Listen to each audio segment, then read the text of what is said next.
మా latest videos కోసం మా ఈ తెలుగు న్యూస్ ఛానల్ సబ్స్క్రైబ్ చేసి గంట సింబల్ యాక్టివేట్ చేసుకోండి.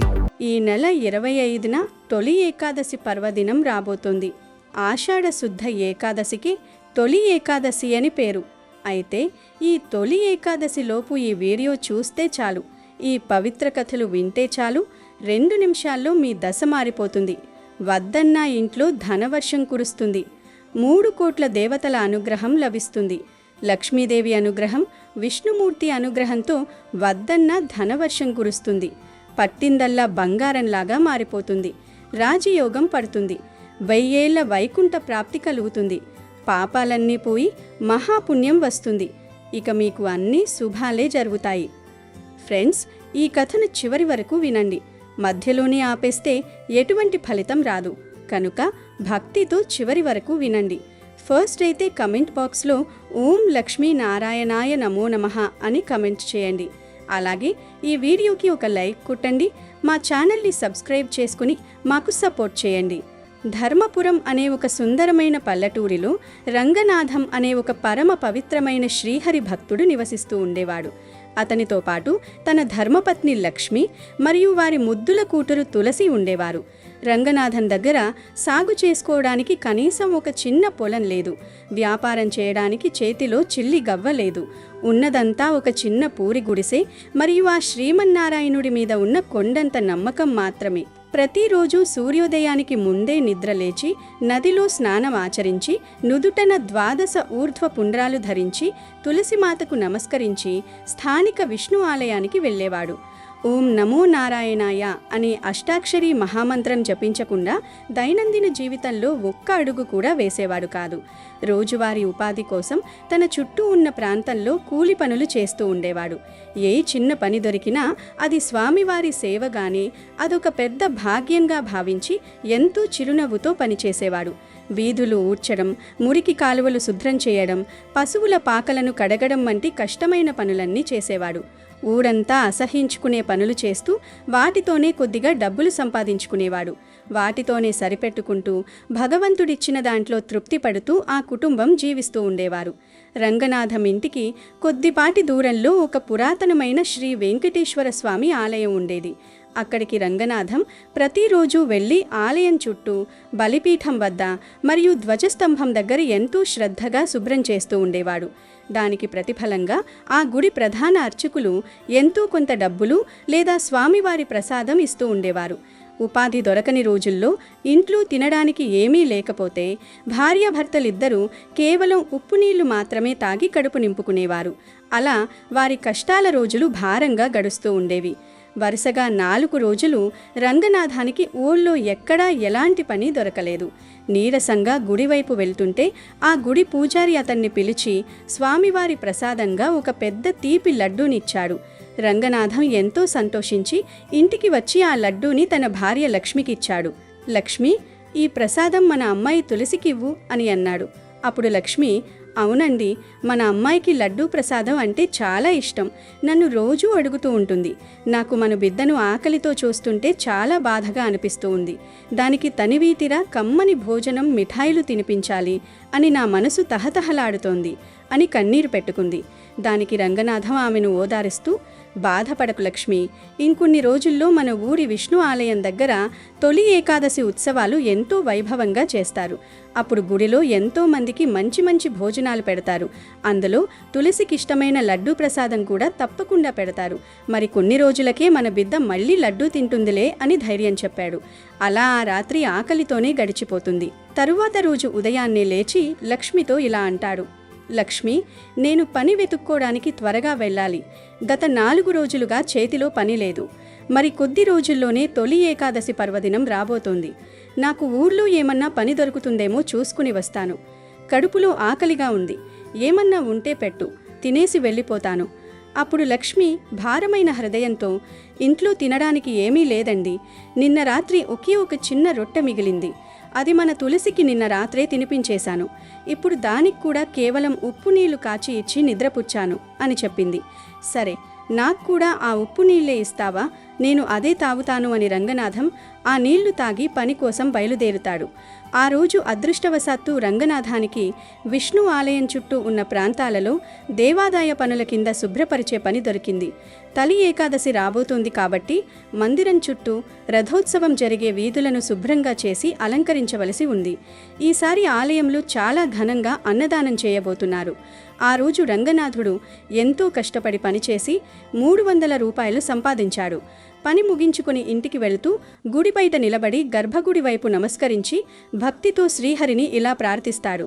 ఓ వైకుంఠవాస, నీ గుడిలో చేసే అన్నదానంలో నా బిడ్డ కోరుకున్నట్టు తనకు నచ్చిన తీపి పదార్థాలు ఉండేలా చూడు తండ్రి. పవిత్రమైన తొలి ఏకాదశి పర్వదినాన ఈ మురికి బట్టలతో ఈ దీనస్థితిలో నేను నీ గుడికి రాలేను. నువ్వే మా ఇంటికి రా స్వామి. నీతో పాటే మేము ఈ ఏకాదశి పండుగ చేసుకుంటాము. ఒక్కసారి మా పేదవాడి ఇంటికి రావయ్యా నారాయణ అని పలికాడు. ఆ అమాయక భక్తుడు చేసిన అతి సున్నితమైన స్వచ్ఛమైన ప్రార్థనను ఆ దేవాదిదేవుడు విన్నట్టుగా ఆ గుడిలోని గంట దానంతటా అదే మోగుతుంది.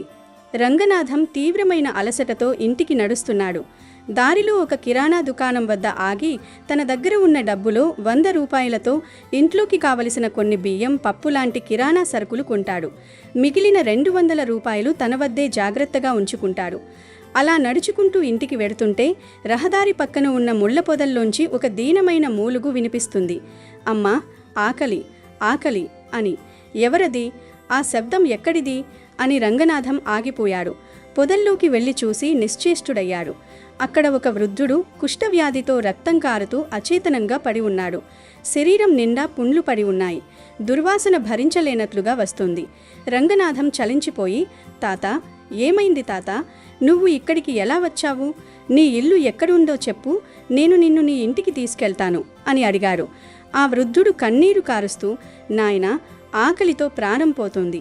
నా కన్న బిడ్డలే నన్ను అసహ్యించుకొని ఈ అడవిలాంటి ప్రదేశంలో విసిరిపారేసిపోయారు. నాకు ఈ లోకంలో ఎవరూ లేరు బాబు. ఆ శ్రీహరి నన్ను పిలిచేదాకా ఇక్కడే ఈ ముళ్ల పొదల్లో పడి చావాలి అన్నాడు. ఆ మాటలు విని రంగనాథం కళ్ళలో నేలు తిరిగాయి. తాత, అలా అనకు. నీకు ఇప్పుడే నా ఇంటి దగ్గర కడుపు నిండా అన్నం పెట్టిస్తాను. ఆ శ్రీమన్నారాయణుడే నిన్ను నా దగ్గరికి పంపాడు. నువ్వు అనాథవి కాదు. పద, నా భుజాల మీద ఎక్కు అని అన్నాడు. తన బట్టలు పాడవుతాయని కానీ ఆ దుర్వాసనను కానీ ఏమాత్రం లెక్క చేయకుండా ఆ వృద్ధుణ్ణి తన భుజాల మీద ఎత్తుకున్నారు. తన పూరి గుడిసెకు తీసుకుని బయలుదేరుతారు. కొంతసేపటికి ఇంటికి చేరుకుంటారు.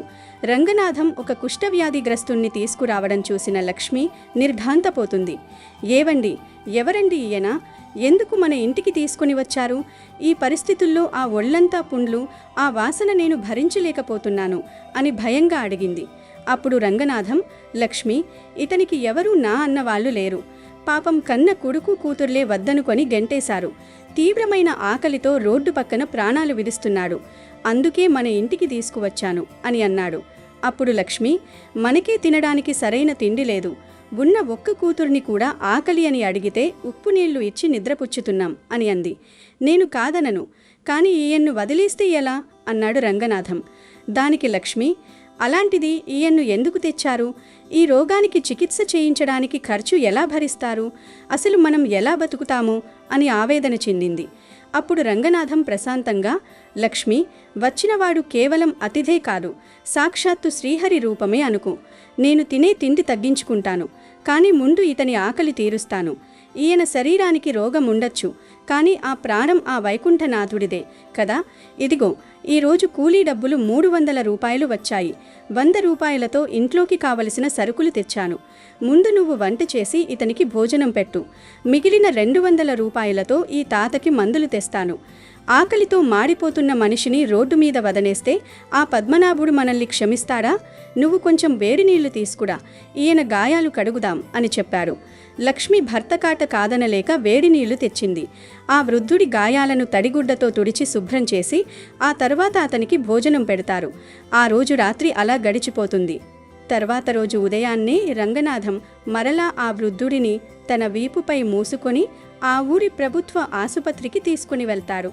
వైద్యుడి కాళ్ల మీద పడి, అయ్యా, ఈయన ప్రాణాలను ఎలాగైనా కాపాడండి. ఈయన ఒళ్లంతా పుండ్లు పడిపోయి నరకం అనుభవిస్తున్నారు అని ప్రాధేయపడతాడు. వైద్యుడు పరిస్థితి చూసి, ఇతనికి సేవ చేయడం చాలా కష్టం రంగనాథం. మందులు కూడా చాలా ఖరీదైనవి. నువ్వు రోజు కూలి చేసి బతికేవాడివి. ఇది నీ వల్ల అవుతుందా అంటాడు. నా వల్ల ఏముందయ్యగారు, అంతా ఆ శ్రీహరిదయ. నా కడుపు నిండకపోయినా పర్వాలేదు, ఈయన నొప్పి తగ్గితే చాలు. ఇదిగోండి నా దగ్గర ఉన్న మొత్తం డబ్బులు, ఈయన చికిత్సకు మందులివ్వండి అని వేడుకుంటాడు. ఆ వైద్యుడు చలించిపోయి, తప్పకుండా ఇస్తాను, నీ మంచితనం నిన్ను ఎక్కడికూ తీసుకుపోతుంది రంగనాథం అని చెప్పి కొన్ని మందుల్నిస్తాడు. రంగనాథం తన దగ్గర ఉన్న ప్రతి పైసాను మందులకే ఖర్చు చేసి ఆ వృద్ధుడిని మూసుకుని తిరిగి ఇంటికి వెళ్ళిపోతాడు. రాత్రంతా నిద్రపోకుండా ఆ వృద్ధుడికి సేవ చేస్తాడు. భార్య లక్ష్మి భయపడుతూ, రోజూ ఇంత ఖరీదైన మందులు ఎక్కడి నుంచి తెస్తాము? నీకేమీ పని దొరకడం కష్టంగా ఉంది, మనం ఈ భారాన్ని ఎలా భరించగలం అంటుంది. మన వంతు ప్రయత్నం మనం చేద్దాం, ఆ గోవిందుడు ఏదో రకంగా సర్దుబాటు చేస్తాడు, నువ్వేం భయపడకు లక్ష్మి అని ధైర్యం చెబుతాడు. సంపాదించిన డబ్బులు ఖర్చయిపోయాయి. మళ్ళీ తర్వాత రోజు ఎక్కడైనా పని దొరుకుతుందేమో అని ఊరంతా వెతికి ఒక 200 రూపాయలు సంపాదిస్తాడు. ఆ 200 కూడా వృద్ధుడి మందులకి ఖర్చు చేస్తాడు. తాను పూర్తిగా పస్తులుండి ఆ వృద్ధుడికి మాత్రం పౌష్టికాహారం అందిస్తాడు. తన ఆకలిని భరిస్తూ కేవలం ఉప్పు నీళ్లు మాత్రమే తాగేవాడు. అలా 3 రోజులు గడిచిపోతాయి. రంగనాథం ఆహారం లేక బాగా నీరసించిపోతాడు. కళ్ళు లోపలికి వెళ్ళిపోతాయి. అయినా తర్వాత రోజు తొలి ఏకాదశి పండుగ ఉందని, పండగ పూట దేవుడి గుడి దగ్గర ఎక్కువ పని ఉంటుందని పనిలోకి వెళ్తాడు. రోజంతా కష్టపడినా కేవలం 300 రూపాయలు మాత్రమే సంపాదిస్తాడు. అందులో మరలా 200 రూపాయలు ఆ వృద్ధుడి మందులకి ఖర్చు చేస్తాడు. తిరిగి రాత్రికి ఇంటికి వెళ్తాడు. అప్పుడు ఆ వృద్ధుడు చాలా నీరసంగా దగ్గుతూ ఇలా అంటాడు. నాయనా రంగనాథం, రేపు తొలి ఏకాదశి పండుగ కదా, నా జీవితంలో ఎంతోమందికి అన్నం పెట్టాలని అనుకున్నాను, కానీ కుదరలేదు. కనీసం కొంతమందికైనా అన్నదానం చేయాలని నా ఆఖరి కోరిక. నా ఈ చిన్న కోరిక తీరుస్తావా బాబు అని అంటాడు. అది విని రంగనాథం మనసులో ఇలా అనుకున్నాడు. ఇంట్లో గుప్పెడు బియ్యం కూడా లేవు, నేను అన్నదానం ఎలా చేయగలను? నా దగ్గర మిగిలి ఉంది కేవలం 100 రూపాయలు మాత్రమే. వీటితో కనీసం పటుమని 10 మందికి కూడా అన్నదానం చేయలేను కదా. కానీ రంగనాథం ఆ వృద్ధుడిని చూస్తూ చిరునవ్వు చిందించాడు. నీ కోరిక ఖచ్చితంగా తీరుతుంది తాత. నా స్తోమత కొద్దీ నా వంతు ప్రయత్నం నేను చేస్తాను, నీ కోరిక తీరుస్తాను. ఆపై నేను నమ్ముకున్న నా శ్రీమన్నారాయణుడిదే భారం అని చెప్పి తన దగ్గర మిగిలిన ఆ 100 రూపాయలతో కొద్దిగా బియ్యం, పప్పు, కొన్ని కూరగాయలు, నూనె, బెల్లం, ఇలా వంటకు కావలసిన సరుకుల్ని కొద్ది కొద్దిగా తీసుకొని వస్తాడు. 3 రోజులుగా ఏమీ తినకపోవడంతో అతనికి కళ్ళు తిరుగుతూ ఉంటాయి. తర్వాత రోజు తెల్లవారింది. ఆ రోజు పవిత్రమైన తొలి ఏకాదశి. లక్ష్మి పెందలకట్టే లేచి తలస్నానం చేసి భక్తితో తన భర్త తెచ్చిన కొద్దిపాటి సరుకులతో అన్నదానానికి వంట చేస్తూ ఉంటుంది. ఉన్న ఆ కొద్దిపాటి బియ్యం, పాలు, బెల్లం కలిపి స్వామివారికి ఇష్టమైన పాయసం చేసింది. ఉన్న ఆ కొద్దిపాటి సరుకులతోనే ఎంతో రుచికరమైన ఆహార పదార్థాలను తయారు చేస్తుంది. ఇంటి బయట నిలబడి రంగనాథం అటుగా వెళుతున్న వారిని చేతులు జోడించి పిలుస్తాడు.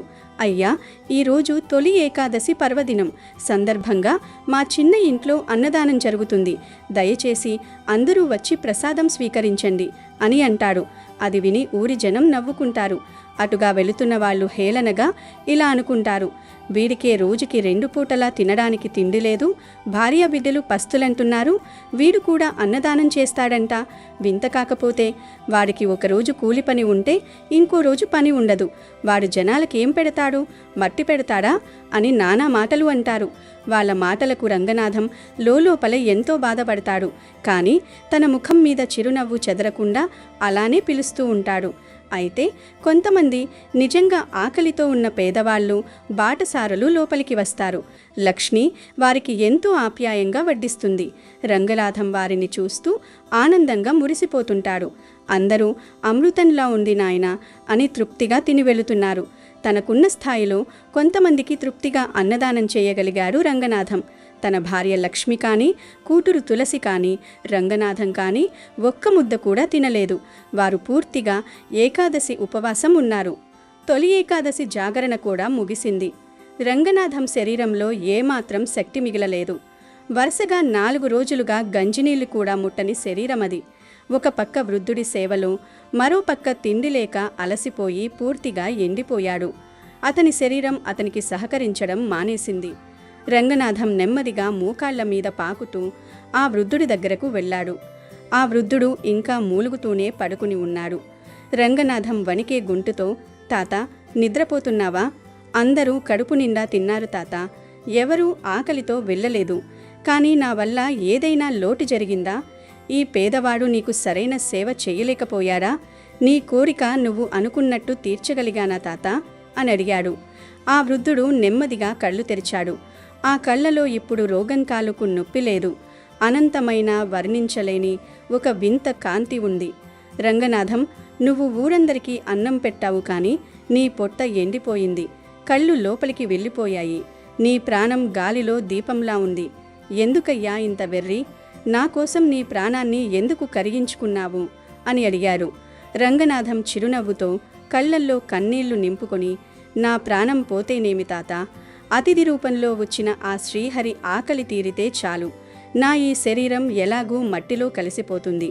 కానీ నేను చేసిన ఈ సేవ ఆ వైకుంఠనాథుడి పాదాల దగ్గరికి చేరుతుంది కదా, నాకు అది చాలు అంటూనే రంగనాథం దగ్గుతూ రక్తం కక్కుకుని నేలమీదే కుప్పకూలిపోయాడు. లక్ష్మి భయంతో, ఏమండి అని గట్టిగా అరిచి పరుగున వచ్చి అతన్ని తన ఒడిలోకి తీసుకుంది. రంగనాథం ఊపిరి తీసుకోవడానికి కూడా తీవ్రంగా కష్టపడుతున్నాడు. అతని చూపు మసకబారిపోతోంది. లక్ష్మి, ఏరవకు, నా సమయం ఆసన్నమైంది. ఆ ముసలితాతను జాగ్రత్తగా చూసుకో అని చివరి మాటగా చెప్పబోయాడు. అప్పుడే అక్కడ ఒక అద్భుతం జరిగింది. ఆ కుష్ఠవ్యాధితో నిండిన వృద్ధుడి శరీరం నుంచి కోటి సూర్యుల కాంతి ఉద్భవించింది. ఆ అద్భుతమైన కాంతికి లక్ష్మి కళ్ళు మూసుకుంది.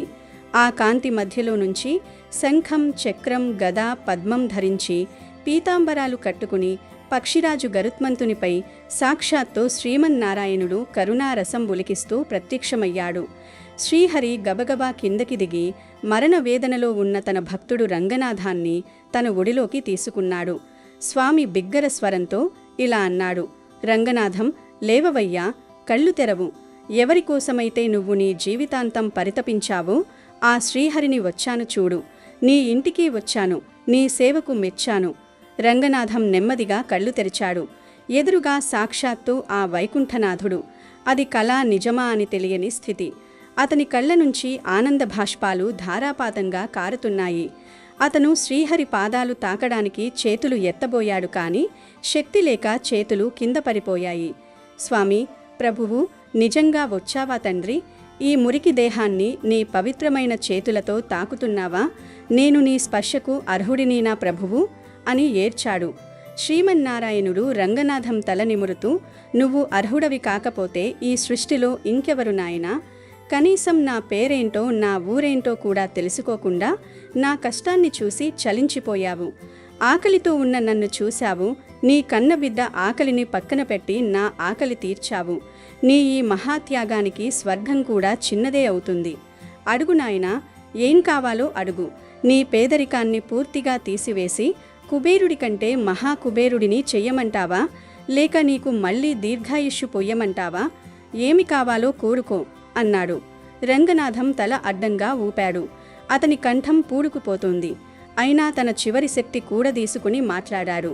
వద్దు స్వామి, ఆయుష్షు పోస్తే మళ్ళీ నిన్ను విడిచి ఈ మాయాలోకంలో ఉండాలి. సంపద ఇస్తే అహంకారంతో నిన్ను మరిచిపోయే ప్రమాదం ఉంది. నాకు ఏ భోగాలు వద్దు. నేను ఈ సంసార చక్రంలో అలసిపోయాను తండ్రి. నన్ను నీలో కలుపుకో. నీ శ్రీపాదాల దగ్గర నాకు కాస్త చోటు ఇవ్వు. వైకుంఠ ప్రాప్తిని ప్రసాదించు. నాకు అది చాలు అన్నాడు. భగవంతుడి కళ్ళు సైతం చెమ్మగిల్లాయి. భక్తుడి స్వచ్ఛమైన ప్రేమకు ఆ భగవంతుడే బందీ అయ్యాడు. తథాస్తు రంగనాథం, నీ జన్మ ధన్యం. ఇక నీకు చావు లేదు, పుట్టుక లేదు. రా, నాతో వైకుంఠానికి రా అన్నాడు శ్రీహరి. రంగనాథం తన చివరి శ్వాస తీసుకుంటున్నాడు. అతని చూపు విష్ణుమూర్తి దివ్యమంగళ స్వరూపం మీదే నిలిచి ఉంది. భార్య లక్ష్మి, కూతురు తులసి ఆ అద్భుత దృశ్యాన్ని చూస్తూ మైమరిచిపోయి చేతుల్ని జోడించి నిలబడ్డారు. రంగనాథం పెదవులు కదిలాయి. గొంతులో నుంచి అతి కష్టం మీద మాటలు వస్తున్నాయి. నారాయణ, ఓం నమో నారాయణాయ, ఓం నమో నారాయణాయ హరి హరి. ఆ చివరి హరి అనే మాటతో పాటు అతని ప్రాణవాయువు ఆ పరమాత్మలో కలిసిపోయింది. రంగనాథం తల పక్కకి వాలిపోయింది. కానీ అతని ముఖంలో ఒక అందమైన చిరునవ్వు, ప్రశాంతత మిగిలి ఉన్నాయి. భగవంతుడు ఆ మృతదేహాన్ని నీలమీద పడుకోబెట్టలేదు. దివ్యమైన ఆత్మరూపంలో ఉన్న రంగనాథాన్ని హత్తుకున్నాడు. ఆకాశం నుంచి దేవతలు పూలవాన కురిపించారు. శ్రీహరి లక్ష్మితో ఇలా అన్నాడు, అమ్మా, నీ భర్త సామాన్యుడు కాడు. ఈ లోకానికి త్యాగమంటే ఏంటో చూపించిన మహాభక్తుడు. ఇతని కథ యుగయుగాలు నిలిచి ఉంటుంది. ఈ ఇల్లు ఇకపై ఒక ఇల్లు కాదు, ఇది నా దేవాలయం అంటూ స్వామి అంతర్ధానమయ్యాడు. హరిహరి అంటూ లక్ష్మి తన భర్త పాదాలపై పడి కన్నీరు మున్నీరుగా విలపించింది. అది కేవలం దుఃఖం కాదు, తన భర్త పొందిన అదృష్టాన్ని చూసి వచ్చిన భక్తి పారవస్యం. ఆ రోజు రంగనాథం భౌతిక శరీరం మాత్రమే మట్టిలో కలిసింది. అతని ఆత్మ వైకుంఠంలో శాశ్వతమైన విష్ణు సాయుధ్యాన్ని పొందింది.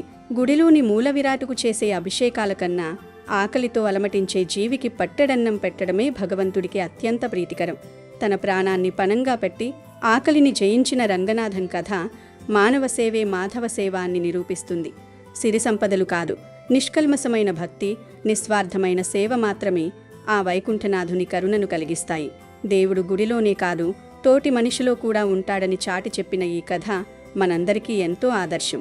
రాతి విగ్రహానికి ఆభరణాలు వేస్తే పుణ్యం వస్తుందేమో కానీ ఆకలితో ఉన్న మనిషికి పట్టెడన్నం బుక్కెడ నీళ్లు ఇస్తే సాక్షాత్తు ఆ దేవుడే దిగి వస్తాడని నిరూపించాడు రంగనాథం.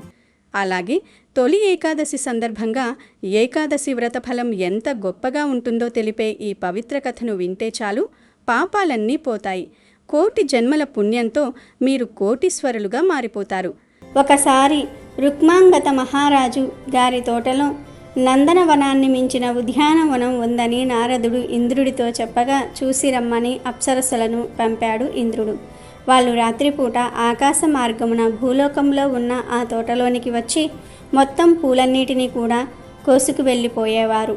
మరునాడు రుగ్మంత మహారాజు పూజకు పువ్వులు లేకపోవటం వలన పూలు ఏమయ్యాయని ఆరా తీయగా కాపలా భటులు ఆ పువ్వులు కోసినట్లు ఎవ్వరూ ఏమీ చూడలేదని చెప్తారు. అప్పుడు రుక్మాంగద మహారాజు కాపలా వాళ్లను ఎక్కువ మందిని పెడతాడు. అయినా మరునాడు కూడా అదే పరిస్థితి ఎదురవుతుంది. ఇలా 3 రోజులు వరుసగా జరగటంతో చర్చ మొదలవుతుంది. భటులంతా కంటి మీద కునుకు లేకుండా పూల తోటలోనికి చీమను కూడా పోనీయకుండా జాగ్రత్త పడినా ఇలా జరుగుతుందంటే ఆకాశ మార్గమున ఎవరో దొంగిలిస్తున్నారని చెప్పటంతో రాజుగారు తోట మొత్తం దేవుని నిర్మాల్యం అంటే పూజకు దేవుని మీద పెట్టి తీసేసిన పువ్వులు, పత్రి మొదలైనవి చెల్లిస్తారు. ఆ నిర్మాల్య దోషం వలన మరుసటి రోజు ఉదయానికల్లా అప్సరసులు అలా తోటలో నిల్చుని కనిపిస్తారు. పాదములకు దేవుని నిర్మాల్యం తగలటం చేత దైవత్వాన్ని తిరిగి ఆకాశ మార్గమున ఎగిరిపోయే శక్తిని అప్సరసులు కోల్పోతారు. అప్పుడు రాజుగారు అప్సరసలను అడిగి విషయమంతా తెలుసుకుని మంత్రి సలహా మేరకు ఆ రోజు ద్వాదశి కావటం చేత నిన్న అనగా ఏకాదశి నాడు ఎవరైతే భోజనం చేయకుండా రాత్రి నిద్రపోకుండా ఉన్నారో వాళ్లను తీసుకుని వచ్చి వాళ్ళ ఫలితాన్ని వీళ్లకు ధారపోస్తే తిరిగి అమరత్వం పొందుతారని, కావున అలా భోజనం నిద్ర లేని వాళ్లను తీసుకుని రమ్మని భటులను ఆజ్ఞాపిస్తారు. తర్వాత భటులు నగరమంతా కూడా గాలించగా ఒక పూరి గుడిసెలో ఉన్న ముసలవ్వ కనిపిస్తుంది. రాత్రి భోజనం చేశావా అంటే నా కోడలు పెట్టలేదని, భోజనం లేకపోవటం వలన రాత్రి నిద్ర పట్టలేదని చెప్పగా ఆ అవ్వను రాజు వద్దకు తీసుకుని వెళ్తారు భటులు. అప్పుడు ఆ అవ్వ తన ఫలంలోని కొంత భాగాన్ని ఆ ముగ్గురికి ధారపోయగా అప్సరసులు తిరిగి ఇంద్రుని వద్దకు వెళ్తారు.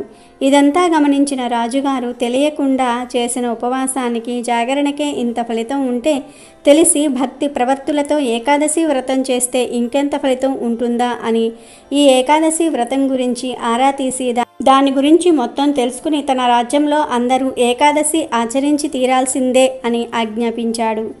అప్పట్నుంచి అందరూ ప్రతి ఏకాదశికి రాత్రిపూట నాటకాలు, కథా కాలక్షేపాలు చేయించేవారు. దానితో అందరూ మోక్షాన్ని పొంది ఎవ్వరూ నరకానికి వెళ్ళటం లేదు. నరకంలో పాపులు ఎవ్వరూ లేరు. అప్పుడు యమధర్మరాజు పాపులు ఎవ్వరూ లేరు, ఇక నేనేమి చెయ్యను అని తన మొరను శ్రీ మహావిష్ణువుకు విన్నవించుకుంటాడు. ఈ సమస్య నుండి బయటపడడం కోసం శ్రీ మహావిష్ణువు మోహిని అవతారమెత్తి రాజుగారిని మోహించారు. దానితో రాజుగారు పెళ్లి చేసుకుందాము అని అనుకోగా మోహినీదేవి ఆయనతో, నాకు ఒక కోరిక ఉన్నది, నాకు నచ్చినప్పుడు అడుగుతాను, ఆ కోరికను కాదనకుండా తీర్చాలి, ఈ షరతుకు సిద్ధమైతే పెళ్లి చేసుకుంటాను అంటుంది. దానికి రాజు ఒప్పుకొని మోహినిని పెళ్లి చేసుకుంటారు. కొన్ని సంవత్సరాలకు వారిద్దరికీ కూడా ఒక బాబు పుడతాడు. ఆ బాబును రాజుగారు ఎంతో అల్లారు ముద్దగా పెంచుతారు. ఒక తొలి ఏకాదశి నాడు మోహినీదేవి ఆ బాబును శివుడికి బలి ఇవ్వవలసినదిగా రాజును కోరుతుంది.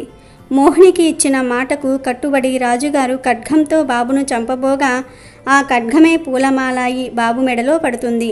అప్పుడు మెచ్చిన మోహినీదేవి రూపంలో ఉన్న ఆ శ్రీ మహావిష్ణువు జరిగిన వృత్తాంతమంతా కూడా వివరించి, ఇక నుంచి ఏకాదశి ఉపవాసం ఉండి జాగరణ చేసి ద్వాదశి నాడు పూజ చేసి ఈ కథను తలుచుకుని కథ అక్షింతలను వేసుకుంటే కోటి జన్మల పుణ్యం వస్తుంది అని చెప్పాడు. ఇది తెలియని వాళ్ళు, తెలిసిన ఏకాదశిని ఆచరించని వాళ్ళు యమలోకానికి వెళ్తారని రుక్మాంగద మహారాజుకు విష్ణుమూర్తి చెప్పాడు. అలా ఏకాదశి వ్రతం చెయ్యని వారు యమలోకానికి వెళ్ళటం ప్రారంభించారు.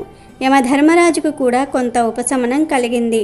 అంతేకాదు, తొలి ఏకాదశి సందర్భంగా పాపాలు ఎక్కువగా చేసేవారికి ఎందుకు ఎలాంటి కష్టాలు రావు, పుణ్యకార్యాలు చేసేవారికే ఎందుకు ఎక్కువ కష్టాలు వస్తాయి అనే విషయాన్ని తెలిపే ఈ పవిత్ర కథను వింటే చాలు, భగవంతుడి అనుగ్రహంతో అష్ట ఐశ్వర్యాలు సిద్ధించి రాజయోగం పడుతుంది. అనగనగా ఒకానొకప్పుడు ఒక అందమైన గ్రామంలో రామయ్య, లక్ష్మమ్మ అనే ఒక వృద్ధ దంపతులు నివసిస్తూ ఉండేవారు. వారు చాలా పేదవారైనప్పటికీ వారి హృదయాలు మాత్రం భగవద్భక్తితో ఎప్పుడూ నిండి ఉండేవి. ఆ వృద్ధ దంపతులకు ఈ విశాలమైన భూప్రపంచంలో వారికంటూ ఒక అంగుళం భూమి కూడా లేదు. ఊరి చివర ఎవరూ లేని చోట పాడుబడ్డ ఒక చిన్న గుడిసెలో వారు నివాసం ఉండేవారు. ఆ గుడిసె వర్షం వస్తే కారుతూ, ఎండ వస్తే కాస్తూ ఉండేది. కానీ వారు ఎన్నడూ తమ పరిస్థితిని చూసి భగవంతుడిని నిందించలేదు. రామయ్యకు, లక్ష్మమ్మకు పుట్టినప్పటి నుంచే శ్రీ మహావిష్ణువు అంటే అపారమైన భక్తి.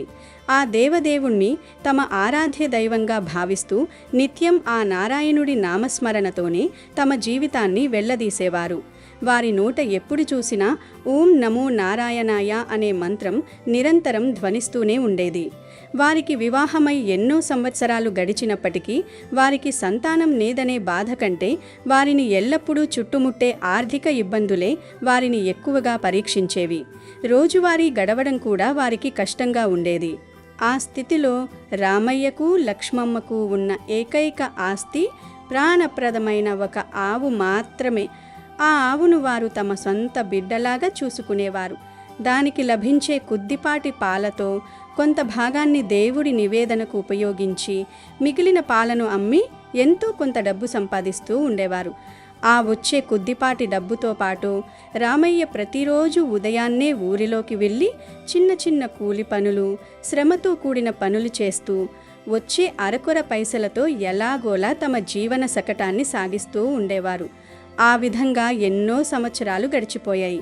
వారి వయసు పైబడుతున్న కొద్దీ కష్టాలు కూడా పెరుగుతూనే ఉన్నాయి. కానీ వారి భక్తిలో మాత్రం ఎలాంటి మార్పు రాలేదు. ఒకరోజు ఉదయాన్నే రామయ్య లేచి భార్యతో ఇలా అంటాడు, లక్ష్మమ్మ, నేను ఈరోజు ఊరిలోకి వెళ్ళి ఏదైనా పెద్ద పని దొరుకుతుందేమో వెతుక్కుని ఆ పని చేసుకొని వస్తాను.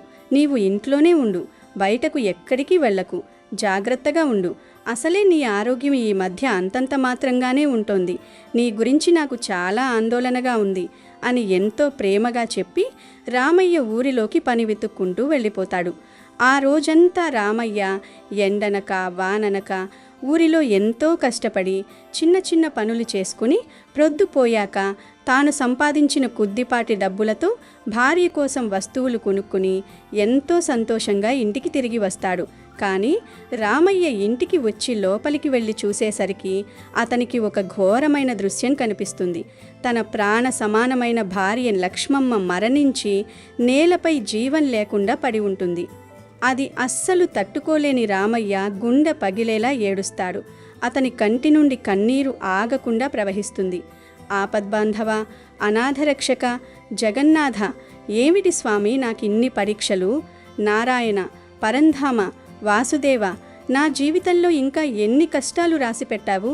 నాకంటూ ఈ లోకంలో ఎవ్వరూ లేరు. ఉన్న ఒక్కగానొక్క భార్య కూడా నన్ను వదిలి వెళ్ళిపోయింది. ఇంక నా బ్రతుకు ఎవరి కోసం స్వామి? నేను ఎవరిని చూసుకుని బ్రతకాలి అని బిగ్గరగా రోదిస్తూ ఎంతో బాధతో తన భార్యకు అంతిమ సంస్కారాలను నిర్వహిస్తాడు. భార్య చనిపోయిన తర్వాత రామయ్య ఒంటరితనాన్ని భరించలేకపోతాడు. తనకున్న ఏకైక తోడు ఆ ఆవు మాత్రమే కావడంతో అతను ప్రతిరోజు ఆ ఆవుతోనే లక్ష్మంబ గురించి మాట్లాడుతూ తన మనసులోని బాధనంతా దానికి చెప్పుకునేవాడు. చివరికి రాత్రిపూట కూడా ఆ ఆవు పక్కనే దాని వద్దే పడుకుంటూ కాలం గడిపేవాడు. ఇదంతా భూలోకంలో ఏం జరుగుతోందో అని ఆకాశ మార్గం నుండి పరీక్షిస్తున్న నారద మహర్షి కంటపడుతుంది. నారదుడు రామయ్య దీన స్థితిని చూసి చలించిపోతాడు. అయ్యో పాపం, ఆ పరమ హరిభక్తుడికి ఎంత కష్టం వచ్చింది. పాపం, ఆ శ్రీమన్నారాయణుడు అంతటి భక్తుడి మీద ఎందుకు కరుణ చూపించలేదో నాకు అంతు చిక్కడం లేదు. ఎప్పుడూ భగవన్నామస్మరణ చేసేవాడికి ఇంతటి దుర్భర స్థితి రావాలా అని మనసులో అనుకుంటూ నారదుడు భూలోకంలో మరికొందరిని గమనించడానికి ముందుకు సాగుతాడు. అలా భూలోకంలో అందరినీ చూస్తూ వెళుతున్న క్రమంలో నారదుడికి అదే గ్రామంలో నివసిస్తున్న భూపయ్య అనే ఒక పెద్ద జమీందారు కనిపిస్తాడు. ఆ భూపయ్య అమితమైన ధనవంతుడు, కానీ పరమ పిసినారి మరియు అహంకారి. అతను ఎవ్వరికీ నోటి మాటగా కూడా సహాయం చేసేవాడు కాదు. యాచకులు ఎవరైనా ఇంటి ముందుకు వస్తే దారుణంగా తిట్టి పంపించేవాడు. ఇంకా దేవుడిని కనీసం ఒక పండగ రోజు కూడా స్మరించుకునేవాడు కాదు. పూజలు పునస్కారాలు అంటే అతనికి అస్సలు నమ్మకం లేదు. పైగా అవహేళన చేసేవాడు. అతని కింద అనేక మంది పనివారు ఎప్పుడూ చేతులు కట్టుకుని నిలబడేవారు. భూపయ్యకు తన తరతరాల నుండి వచ్చిన ఆస్తుల వల్ల, అపారమైన ధనకనక వస్తు వాహనాల వల్ల ఏమాత్రం కష్టపడకుండానే కావలసినవన్నీ అతని కాళ్ల దగ్గరకు వచ్చేవి. అతను నిత్యం రాజభోగాలను అనుభవించేవాడు. పుష్టిగా 3 పూటలా తిని హాయిగా పరుపులపై పడుకోవడం, సాయంత్రం కాగానే నలుగురు అనుచరులను వెంట పెట్టుకొని ఊరంతా ఒక పెద్ద మనిషిలా, ఒక రారాజులా తిరగడం లాంటివన్నీ చేస్తూ కాలం గడిపేవాడు. ఇదంతా చూసిన నారదుడు మరింత ఆశ్చర్యానికి, అసంతృప్తికి లోనవుతాడు. ఆహా, ఇదేమి న్యాయం? ఒక్క కాయ కష్టం కూడా లేకుండా చక్కగా పుష్టిగా 3 పూటలా తిని పడుకుంటున్నాడు. కనీసం పండుగ రోజు నాడు కూడా ఆ హరినామ స్మరణ చేయడం లేదు. అలాంటి వ్యర్థుడికి, అహంకారికి ఆ నారాయణుడు అన్ని భోగభాగ్యాలు కల్పిస్తున్నాడు. వారు ఎటువంటి లోటు లేకుండా సుఖ సంతోషాలు అనుభవిస్తూ ఆనందంగా గడుపుతున్నారు. కానీ పాపం రామయ్య ఏం పాపం చేశాడని నిత్యం హరినామస్మరణలోనే గడుపుతున్నా కూడా ఎన్ని కష్టాలు అనుభవిస్తున్నాడు? భూలోకంలో భగవంతుణ్ణి తలుచుకునే వారికి కష్టాలు, బాధలు వస్తున్నాయి. ఎలాంటి పూజలు చేయకుండా అధర్మంగా బ్రతికేవారు సుఖ సంతోషాలతో ఆనందంగా బతుకుతున్నారు. దీని వెనుక ఉన్న రహస్యమేమిటో ఆ మహాదేవుడైన విష్ణుమూర్తిని అడిగి తెలుసుకోవాలి అని అనుకుని నారదులు వారు నేరుగా వైకుంఠానికి పయనమవుతారు. వైకుంఠానికి వెళ్ళిన నారదుడు అక్కడ శేషతల్పంపై కొలువై ఉన్న శ్రీ మహావిష్ణువుకు నమస్కరించి తన మనసులోని సందేహాన్ని ఇలా అడుగుతాడు. నారాయణ నారాయణ, స్వామి, మీ అంతరంగం నాకు అస్సలు అర్థం కావడం లేదు. మీరు ఎందుకు ఎక్కువ పూజలు చేసేవారికి, నిత్యం మీ నామస్మరణ చేసేవాళ్ళకి ఎప్పుడూ కష్టాలనే, దుఃఖాలనే మిగులుస్తున్నారు? కనీసం మీ గుడివైపు చూడని వారికి ఇంట్లో ఒక చిన్న దీపం కూడా పెట్టకుండా, హారతి కూడా ఇవ్వకుండా, ఏ దాన ధర్మాలు చేయకుండా ఉన్నవారికి మీరు సకల సుఖాలను ఇస్తున్నారు. వారికి ఆనందంగా బ్రతికే అదృష్టాన్ని ఇస్తున్నారు. నాకీ సృష్టి న్యాయం అర్థం కావడం లేదు స్వామి అని పలికాడు. అప్పుడు ఆ జగన్నాటక సూత్రధారి అయిన విష్ణుమూర్తి మందహాసం చేస్తూ ఇలా అంటాడు. ఓ నారదా, నేను ఆ విధంగా ఎందుకు చేస్తున్నానో, ఎవరికి ఏది ఎందుకు ఇస్తున్నానో నీకు మాటల్లో చెప్పితే అర్థం కాదు. అది నీకు స్పష్టంగా తెలియాలంటే స్వయంగా మనం ఇద్దరం భూలోకానికి వెళ్ళి అక్కడ జరుగుతున్న విషయాలను పరిశీలించాలి. పద, మనం భూలోకానికి వెళ్దాం. నీ సందేహం అక్కడ నివృత్తి అవుతుంది అన్నాడు. దానికి సరేనని నారదుడు విష్ణుమూర్తితో కలిసి బయలుదేరుతాడు. శ్రీ మహావిష్ణువు మరియు నారదుడు ఇద్దరూ మారువేషంలో సాధువులైన యాత్రికుల వలె రామయ్య, భూపయ్యాలు నివసిస్తున్న ఆ గ్రామంలో అడుగుపెడతారు. ఆ రోజు ఎంతో పవిత్రమైన ఏకాదశి పర్వదినం కావడం విశేషం. ఊరంతా ఆధ్యాత్మిక వాతావరణం కొద్దిగా ఉన్నా జమీందారు ఇంట్లో మాత్రం ఎప్పటిలాగే విలాసాలు సాగుతున్నాయి. ముందుగా వారు భూపయ్య ఉంటున్న ఆ పెద్ద భవనం వద్దకు వస్తారు. మారువేషంలో ఉన్న వారిద్దరినీ చూసి ముఖం ముడుచుకుని, ఎవరు మీరు, ఎందుకోసం వచ్చారిక్కడికి అని గద్దించి అడుగుతాడు. దానికి విష్ణుమూర్తి ఎంతో వినయంగా, అయ్యా, ఈ ఊరందరిలో గొప్పవారు ధనవంతులు ఎవరు అంటే అందరూ తమరి పేరే చెప్పారు. అందుకే మీ ఇంటికి వచ్చాము. మేము సుదూర ప్రాంతాల నుండి వస్తున్న యాత్రికులము. మాకు చాలా ఆకలిగా ఉంది. ఈ పవిత్రమైన రోజున మీ ఇంట్లో మేము అన్నప్రసాదాలు స్వీకరించి మా ఆకలి తీర్చుకోవాలని వచ్చాము అని అంటారు. ఆ మాట విన్న భూపయ్యకు విపరీతమైన కోపం వస్తుంది. అతను మారువేషంలో ఉన్న విష్ణుమూర్తిపై కేకలు వేస్తూ ఇలా అంటాడు, ఏంటి, నేను మీకు అన్నప్రసాదాలు పెట్టాలా? మీ బావేమన్నా సంపాదించి పెట్టాడా నాకు? రోజు మీలాంటి వాళ్ళు ఎవరో ఒకరు అడుక్కోవడానికి వస్తూనే ఉంటారు. నాకు వేరే పనులు లేవా? ముందిక్కడ నుండి వెళ్ళండి, లేదంటే నా మనుషులతో నెట్టించేస్తాను అని కోపంతో ఊగిపోతూ లోపలికి వెళ్ళిపోతాడు. అది చూస్తూ ఉన్న నారదుల వారు తన ఇష్టదైవమైన విష్ణుమూర్తిని ఒక సామాన్య మానవుడు అలా తిడుతూ అవమానిస్తూ ఉంటే చూసి సహించలేకపోతాడు. నారదుడు విష్ణుమూర్తిని పక్కకు తీసుకువచ్చి ఎంతో ఆవేశంతో, స్వామి, మిమ్మల్ని అన్ని మాటలు అంటుంటే, అంతలా అవమానిస్తుంటే మీరింకా అలా శాంతంగా ఎలా ఉన్నారు? మీరు అతడిని తక్షణమే శపించండి, దానితోనైనా అతని గర్వాన్ని అణచండి అని అడుగుతాడు. అందుకు విష్ణుమూర్తి చిరునవ్వు నవ్వి, సరే నారదా, నీ కోరిక మేరకు శపిస్తాను, చూడు అని చెప్పి ఆ భవనం వైపు చూస్తూ ఇలా అంటాడు, భూపయ్య, నీకు నలుగు వైపుల నుండి సంపద మరింతగా రావాలి. నీ వ్యాపారాలు ఎంతో అభివృద్ధి చెందాలి. నీ ఇంట్లో ధనకనక వస్తువాహనాలు మరింతగా పెరగాలి. ఇదే నా శాపం అని పలుకుతాడు. అది విని నారదుడు తీవ్రమైన ఆశ్చర్యానికి గురవుతాడు. విష్ణుమూర్తికి నమస్కారం చేస్తూ ఇలా అంటాడు, స్వామి, ఇదేమి న్యాయం? ఆకలి అని అడిగిన వారికి అన్నం పెట్టనివాడు మిమ్మల్ని తిట్టి బయటికి పొమ్మని అరిచిన ఆ దుర్మార్గుడికి శాపమివ్వకుండా ఇలాంటి అద్భుతమైన వరమిస్తారేంటి ప్రభూ? నాకు అస్సలు అర్థం కావటం లేదు అని అంటదు. దానికి విష్ణుమూర్తి చిన్నగా నవ్వి, నారదా, తొందరపడకు, పద ముందుకు వెళ్దాం, నీ ప్రశ్నలన్నింటికీ సమాధానం తర్వాత లభిస్తుంది అని చెప్పి ఇద్దరూ ముందుకు సాగుతారు. దారిలో నారదుడు మనసులో ఎంతో మదనపడుతూ ఉంటాడు. ఏమిటి నా ఇష్టదైవమైన నారాయణుడి లీలలు?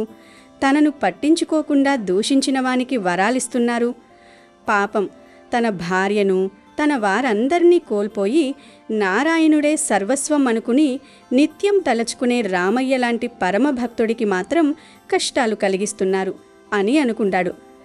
నారదుడి అంతరంగాన్ని గమనిస్తూ ఉన్న నారాయణుడు ఏమీ ఎరగని వానిలా చిరునవ్వు నవ్వుకుంటూ నడుస్తుంటాడు.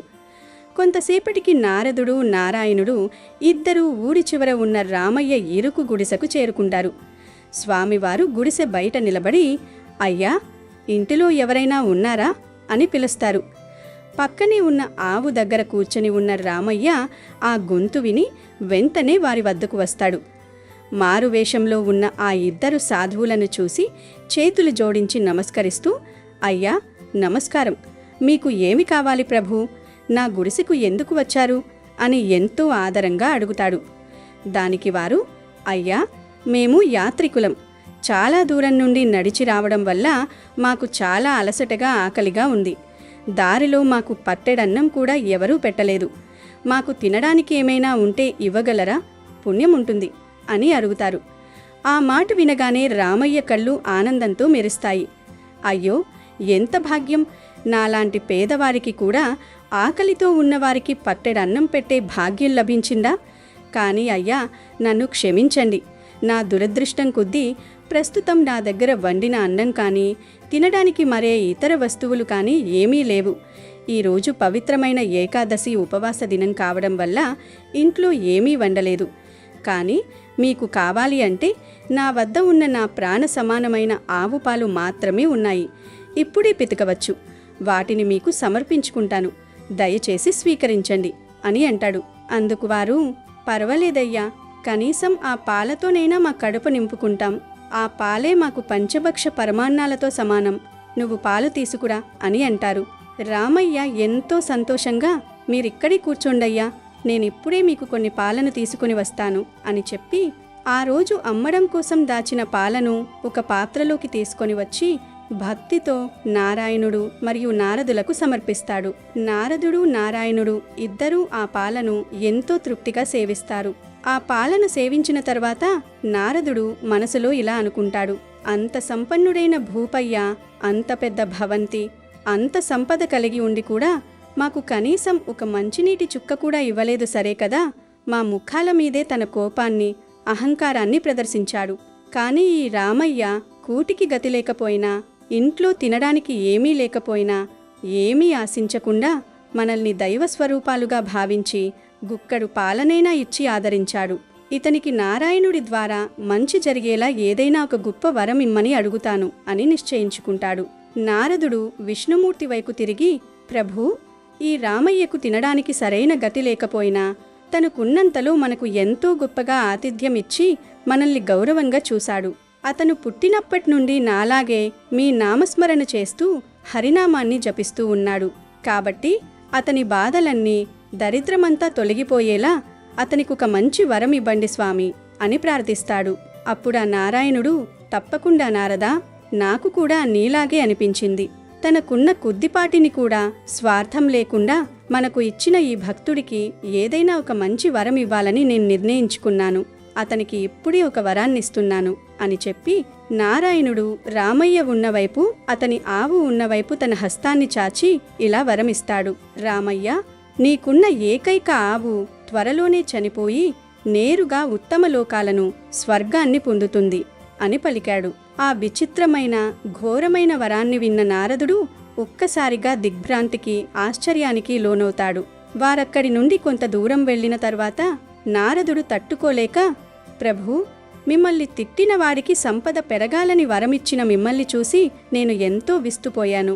ఇప్పుడు తనకంటూ ఏమీ లేనివాడు తనకున్నంతలో మనకు ఆకలి తీర్చి ఆతిథ్యమిచ్చాడు కాబట్టి అతనికి ఏదైనా ధనము, సుఖము లభిస్తుందని ఆశించాను. కానీ దానికి పూర్తిగా విరుద్ధంగా మీరు అతని జీవనాధారానికి ఉన్న ఏకైక మార్గమైన, అతను ప్రాణంగా చూసుకునే ఆ ఆవును చనిపోవాలని విచిత్రమైన, శాప సదృశమైన వరాన్నిచ్చారు. ఇప్పుడా రామయ్యకు కనీసం ఆ పాలు తాగి కడుపు నింపుకోవడానికి లేదా అమ్ముకోవడానికి పాల చుక్క అంటూ ఉండదు కదా. ఏమిటి స్వామి ఈ లీల? మీ జగన్నాటకం నాకేమీ అర్థం కావడం లేదు. దయచేసి నాకు వివరించండి ప్రభూ అని వేడుకుంటాడు. అప్పుడా శ్రీ మహావిష్ణువు పరమ శాంతంగా చిరునవ్వుతో నారదుడికి ఈ విధంగా వివరణిస్తాడు. ఓ నారదా, ఈ రామయ్య నా మీద అపారమైన భక్తి కలవాడు. నేనే సర్వస్వమని, నా నామస్మరణే శ్వాసగా జీవిస్తున్నవాడు. అనునిత్యం నన్ను మనసులో తలుచుకుంటూనే ఉంటాడు. ఆ విషయం నాకు తెలుసు. కానీ తన భార్య చనిపోయిన తర్వాత తన ఇంట్లో ఉన్న ఆవుపైన తను చాలా మమకారం, వ్యామోహం పెంచుకున్నాడు. తన ధ్యాస మొత్తం ప్రస్తుతం ఆ ఆవు మీదే ఉంది. ఇక నేను లేకపోతే ఈ ఆవుని ఎవరు చూస్తారు? నేను చనిపోయాక ఈ ఆవు ఏమవుతుందో అని నాకంటే ఎక్కువగా ఆ ఆవు గురించే ఆలోచిస్తూ ఉంటున్నాడు. ఆ ఆవు మీద ఉన్న విపరీతమైన ప్రేమ, వ్యామోహంతో గనుక ఈ రామయ్య చనిపోతే ఆ చివరి క్షణంలో ఉండే మోహం వల్ల రామయ్య నా సన్నిధికి, అంటే వైకుంఠానికి చేరుకోలేడు. మళ్ళీ జన్మలెత్తవలసి వస్తుంది. కాబట్టి అతను బ్రతికి ఉన్నప్పుడే ఆ ఆవు చనిపోతే దాని మీద ఉన్న వ్యామోహం, బంధం పూర్తిగా పోయి అతను మళ్ళీ పూర్తి భక్తి భావనతో, నిశ్చల మనసుతో నన్ను మాత్రమే స్మరిస్తూ నా సన్నిధికి చేరుకుంటాడు. అందుకే అతని ఆత్మ కళ్యాణం కోసం నేను అలా దీవించాను. అతని బంధాలను తెంచి ముక్తిని ప్రసాదించడానికి ఆ వరం ఇచ్చాను.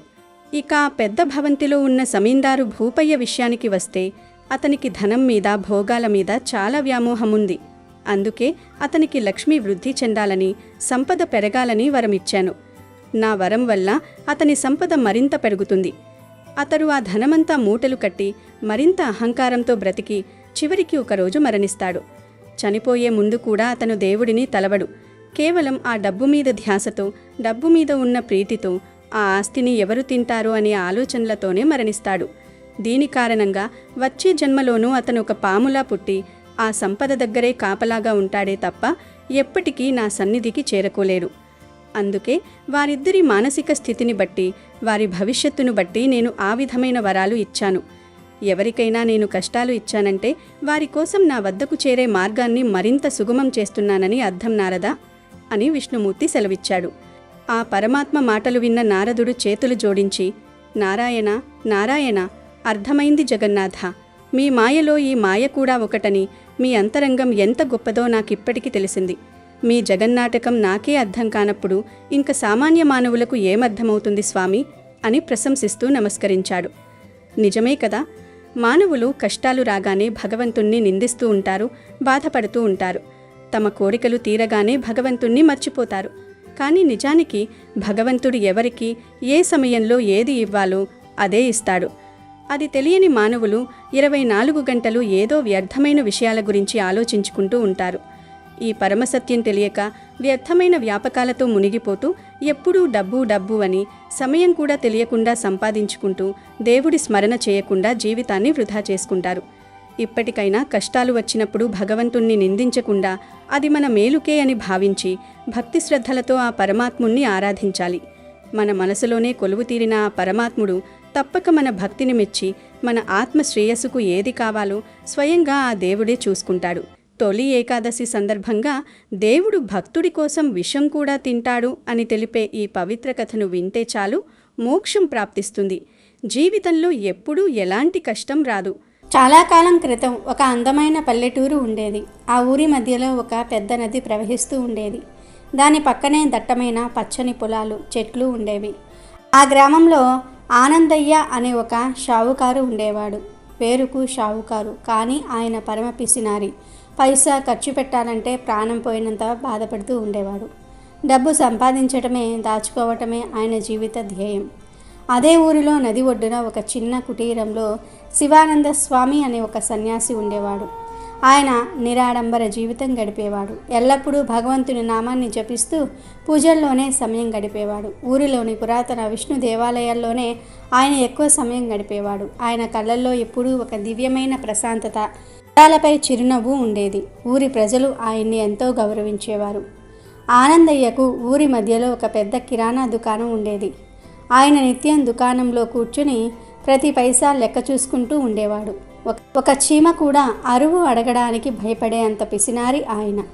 ఒకరోజు ఆనందయ్యకు ఊరి బయట ఒక ముఖ్యమైన పని వచ్చింది. దుకాణాన్ని నడపడానికి కొడుకు రాముడిని పిలిచి, రాము, నేను పని మీద బయటకు వెళ్తున్నాను, నువ్వు దుకాణంలో ఉండు. ఎవరైనా సామాన్లు కొనుక్కోవడానికి వస్తే ఇవ్వు, కానీ ఒక్క విషయం గుర్తుంచుకో, అరువు మాత్రం అస్సలు ఇవ్వకు. నేను ఇప్పుడే వస్తాను అని చాలా గట్టిగా చెప్పి వెళ్ళాడు. రాముడు తండ్రి మాటలను శ్రద్ధగా విన్నాడు. ఎందుకంటే తండ్రి కోపం తెలిసినవాడు. ఆనందయ్య వెళ్ళిన కొద్దిసేపటికే శివానంద స్వామి ఆ దుకాణానికి వచ్చారు. ఆయన ఊరంతా భిక్షాటన చేసి ఏదో దొరికిన దాంతో భోజనం చేసుకుందామని వస్తూ ఉంటారు. ఆయన కళ్ళల్లో ఆకలి స్పష్టంగా కనిపిస్తుంది. నాయనా రాము అని ప్రేమగా పిలిచి, కాస్త ఉప్పు ఇవ్వవా, ఈరోజు కూరల్లో ఉప్పు లేదు అని అడిగారు. రాముడికి సన్యాసి అంటే చాలా గౌరవం. తండ్రి అరువు ఇవ్వద్దు అన్నాడు, కానీ ఉప్పు అడిగారు కదా, అది కూడా ఒక చెంచాడు మాత్రమే కదా అని ఆలోచించాడు. ఉప్పు డబ్బాల నుంచి ఒక చెంచాడు ఉప్పు తీసి సన్యాసికి ఇచ్చాడు. కానీ త్వరగా ఇవ్వాలనే తొందరలో ఉప్పు డబ్బా మూత పెట్టడం మర్చిపోయాడు. సన్యాసి ఉప్పు తీసుకుని శ్రీహరి నామాన్ని జపిస్తూ, నీకు శుభం కలుగుతుంది నాయన అని దీవించి వెళ్ళిపోయారు. కొంచెం సేపటికి ఆనందయ్య తన పని పూర్తి చేసుకుని దుకాణానికి తిరిగి వచ్చాడు. వస్తూనే మూత తెరిచి ఉన్న ఉప్పు డబ్బాను చూశాడు. ఆయనకు కోపం నశాలానికి అంటింది. నేను లేనప్పుడు ఏం జరిగాయి, ఎవరు వచ్చారు అని కొడుకును కోపంగా అడిగాడు. రాముడు భయపడుతూ, అవును నాన్నగారు, నది ఒడ్డున ఉండే సన్యాసి వచ్చారు, కొంచెం ఉప్పు అడిగితే ఒక చెంచాడు ఉప్పు ఇచ్చాను అని చెప్పాడు. రాముడి మాట వినగానే ఆనందయ్య గుండె ఆగిపోయినంత పనైంది. అతని కళ్ళల్లో ఆశ్చర్యము, భయము కలిసిపోయాయి. అయ్యో, ఆ డబ్బాలో ఉన్నది ఉప్పు కాదు, అది ఒక విష పదార్థం. దాన్ని పొరపాటున ఉప్పు డబ్బాలో పెట్టాను అని గాబరా పడి దుకాణం వదిలి సాధువు వద్దకు పరుగులు తీశాడు. అతని గుండె వేగంగా కొట్టుకుంటుంది. ఆనందయ్య సన్యాసి కుటీరం వద్దకు చేరుకునేసరికి ఆయన అప్పటికే తన వంట పూర్తి చేసుకుని భగవంతుని నైవేద్యం పెట్టి భోజనానికి కూర్చోబోతూ ఉన్నారు. ఆ దృశ్యం చూసి ఆనందయ్య ప్రాణాలు పోయినంత పనైంది. మహాత్మా, ఆగండి, దయచేసి ఆ భోజనం తినకండి. నా దుకాణం నుంచి మీరు తెచ్చింది ఉప్పు కాదు, అది విష పదార్థం. దయచేసి ఆ భోజనం తినకండి అని బిగ్గరగా అరిచాడు. సన్యాసి ప్రశాంతంగా ఆనందయ్య వైపు చూశారు. ఆయన ముఖంలో ఎటువంటి ఆందోళన లేదు. నువ్వు ఆలస్యంగా వచ్చావు నాయన, నేను ఈ భోజనాన్ని అప్పుడే భగవంతునికి నివేదించాను కనుక నేను ఇదే తినాలి. ఒకసారి దేవునికి నివేదించిన నైవేద్యాన్ని తినకుండా వదలకూడదు. ఒకవేళ నైవేద్యం పెట్టకుంటే అది వేరు, తినకుండా వదిలేయవచ్చు.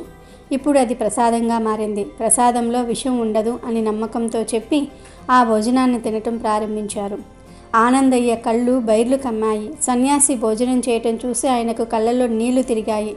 నా కొడుకు పొరపాటు వల్ల ఈయన ప్రాణాలు పోగొట్టుకుంటున్నాడు.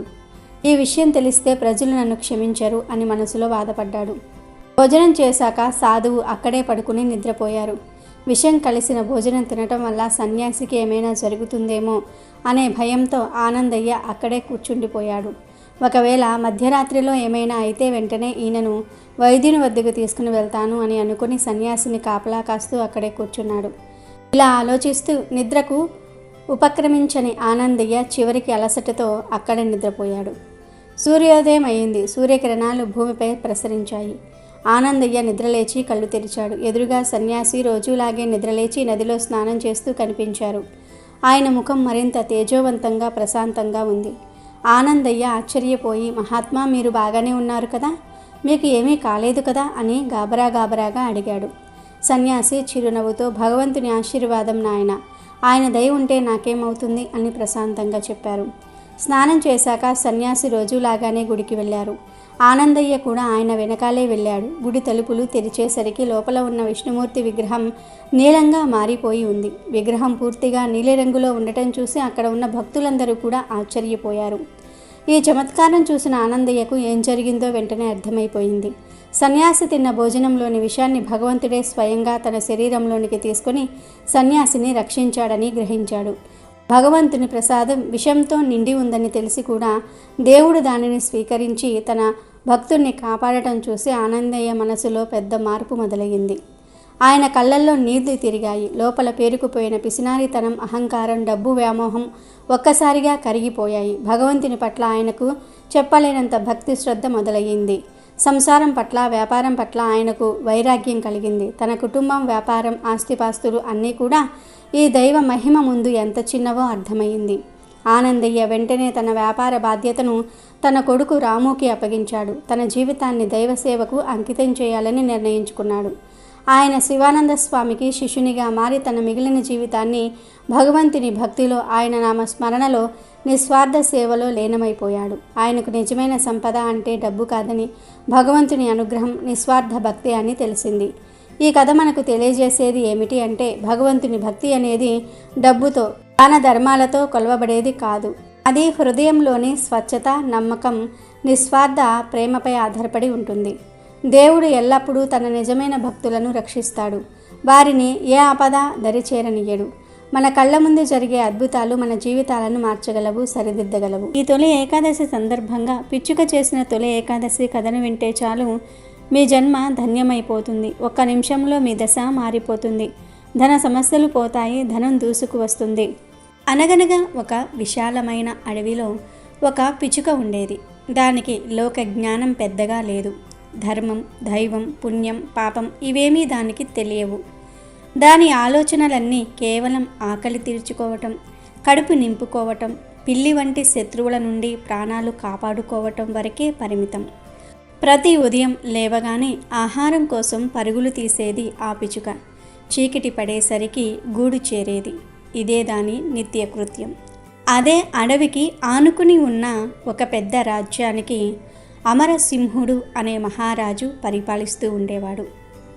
ఆయన చాలా శక్తివంతుడు, ధనవంతుడు, కానీ అహంకారి. తాను చేసే దానాలు, ధర్మాలు, పెద్ద పెద్ద యజ్ఞాలు తనని మాత్రమే గొప్పవాడిగా నిరూపిస్తూ ఉన్నాయని, వాటి ద్వారా మాత్రమే తనకు మోక్షం లభిస్తుందని ప్రగాఢంగా నమ్మేవాడు అమరసింహుడు. ప్రజల పట్ల దయ ఉన్న నిస్వార్థ సేవ కన్నా తన గొప్పతనాన్ని చాటుకోవడానికే ఎక్కువ ప్రాధాన్యత ఇచ్చేవాడు. ఒకరోజు ఆహారం వెతుక్కుంటూ వెళ్తున్న పిచ్చుక అడవిలో ఒక మహర్షి ఆశ్రమం దగ్గరకు చేరుకుంది. ఆశ్రమంలో మహర్షి తన శిష్యులకు తొలి ఏకాదశి ప్రాముఖ్యత గురించి వివరిస్తూ ఉన్నారు. పిచ్చుక దగ్గరలోను చెట్టు కొమ్మపై కూర్చొని వారు ఏం మాట్లాడుకుంటున్నారో అని వినసాగింది. అప్పుడు మహర్షి గంభీర స్వరంతో, శిష్యులారా, ఈరోజు శ్రీ మహావిష్ణువు యోగనిద్రలోనికి వెళ్ళే పవిత్రమైన తొలి ఏకాదశి. ఈ రోజున ఉపవాసం ఉండి ఆహారం తీసుకోకుండా మనస్ఫూర్తిగా నారాయణ నారాయణ అని అనుకుంటూ విష్ణుమూర్తిని తలుచుకుంటే సమస్త పాపాలు నశించి మరణం అనంతరం వైకుంఠ ప్రాప్తి లభిస్తుంది. ఇది కేవలం మానవులకే కాదు, సకల జీవరాశికి వర్తిస్తుంది. కేవలం భక్తి శ్రద్ధ ముఖ్యం, కానీ ఆడంబరాలు కాదు అని చెప్పారు. ఈ మాటలు వినగానే పిచ్చుకకు ఆశ్చర్యం కలిగింది. ఈ ఒక్కరోజు ఉపవాసం ఉంటే నిజంగానే ఇంత గొప్ప పుణ్యం వస్తుందా? నేను నా జీవితమంతా కేవలం ఆహారం కోసమే బ్రతికాను. నాకు ఎన్నో పాపాలు అంటి ఉంటాయి. ఇల్లుల నుండి తప్పించుకోవడానికి చేసిన పాపాలు, పురుగుల్ని చంపి తినటం వలన వచ్చిన పాపాలు, ఆహారం కోసం పడిన ఆరాటం, వీటన్నిటికీ ఒకరోజు ఉపవాసం ఉంటే ఆ పాపాలన్నీ పోతాయా అని ఆలోచించింది. మహర్షి మాటలు దాని చిన్న మనసులో బాగా నాటుకుపోయాయి. దాంతో ఆ పిచ్చుక ఏమైతే అది అవుతుందిలే, ఈరోజు ఉపవాసం ఉందాం అని గట్టిగా నిశ్చయించుకుంది. దాంతో అది ఆ తొలి ఏకాదశి రోజు ఏమీ తినకుండా అలాగే ఉంది. తన జీవితంలో ఎప్పుడూ కడుపు మార్చుకొని ఆ పిచ్చుకకు ఉపవాసం ఉండటం చాలా కష్టం అనిపించింది. ఆకలితో అలసటతో దాని ప్రాణాలు విలవిలలాడాయి. అయినా సరే మహర్షి చెప్పిన వైకుంఠం పాపాలు నశించటం అనే మాటలను గుర్తు తెచ్చుకుని ఎలాగైనా సరే ఈ వ్రతాన్ని పూర్తి చేయాలని పట్టుదలతో ఉంది. అది ఎందుకు ఇంత పట్టుదలతో ఉందో దానికి కూడా సరిగ్గా తెలియదు. కానీ ఏదో తెలియని శక్తి దానిని ముందుకు నడిపిస్తుంది. పగలు గడిచి రాత్రి కూడా గడిచింది. ఆ రాత్రికి అది బలహీనంగా చెట్టు కొమ్మపైనే కూర్చొని ఆకలి బాధను మర్చిపోయే ప్రయత్నంలో నారాయణ నారాయణ అని తన మనసులో జపించుకుంది. విష్ణుమూర్తి గురించి దానికి సరిగ్గా తెలియకపోయినా మహర్షి చెప్పిన ఆ పేరునే తలుచుకుంది. తెల్లవారేసరికి తొలి ఏకాదశి రోజు పూర్తిగా ఉపవాసం ఉండి ఆకలి దప్పులను భరించలేక ఆ పిచ్చుక చివరికి ప్రాణాలు వదిలింది. అదే సమయంలో సరిగ్గా తొలి ఏకాదశి రోజు సాయంత్రం అమరసింహ మహారాజుకు తీవ్రమైన కడుపు నొప్పి, జ్వరం వచ్చింది. ఎంతమంది వైద్యులు వచ్చినా నయం కాలేదు. ఆయన ప్రాణాలు గాలిలో దీపంలా కొట్టుకుంటూ ఉన్నాయి. ఎన్నో దాన ధర్మాలు యజ్ఞాలు చేసినా తనకే ఇలా ఎందుకు జరుగుతుందని మహారాజు మనసులో మదనపడ్డాడు. పిచ్చుక ప్రాణం వదిలిన వెంటనే ఆకాశం నుండి దివ్యమైన తేజస్సుతో విష్ణుదూతలు దిగివచ్చారు. వారు పిచ్చుక ఆత్మను వైకుంఠానికి తీసుకువెళ్లారు. పిచ్చుకకు ఏమీ అర్థం కాలేదు.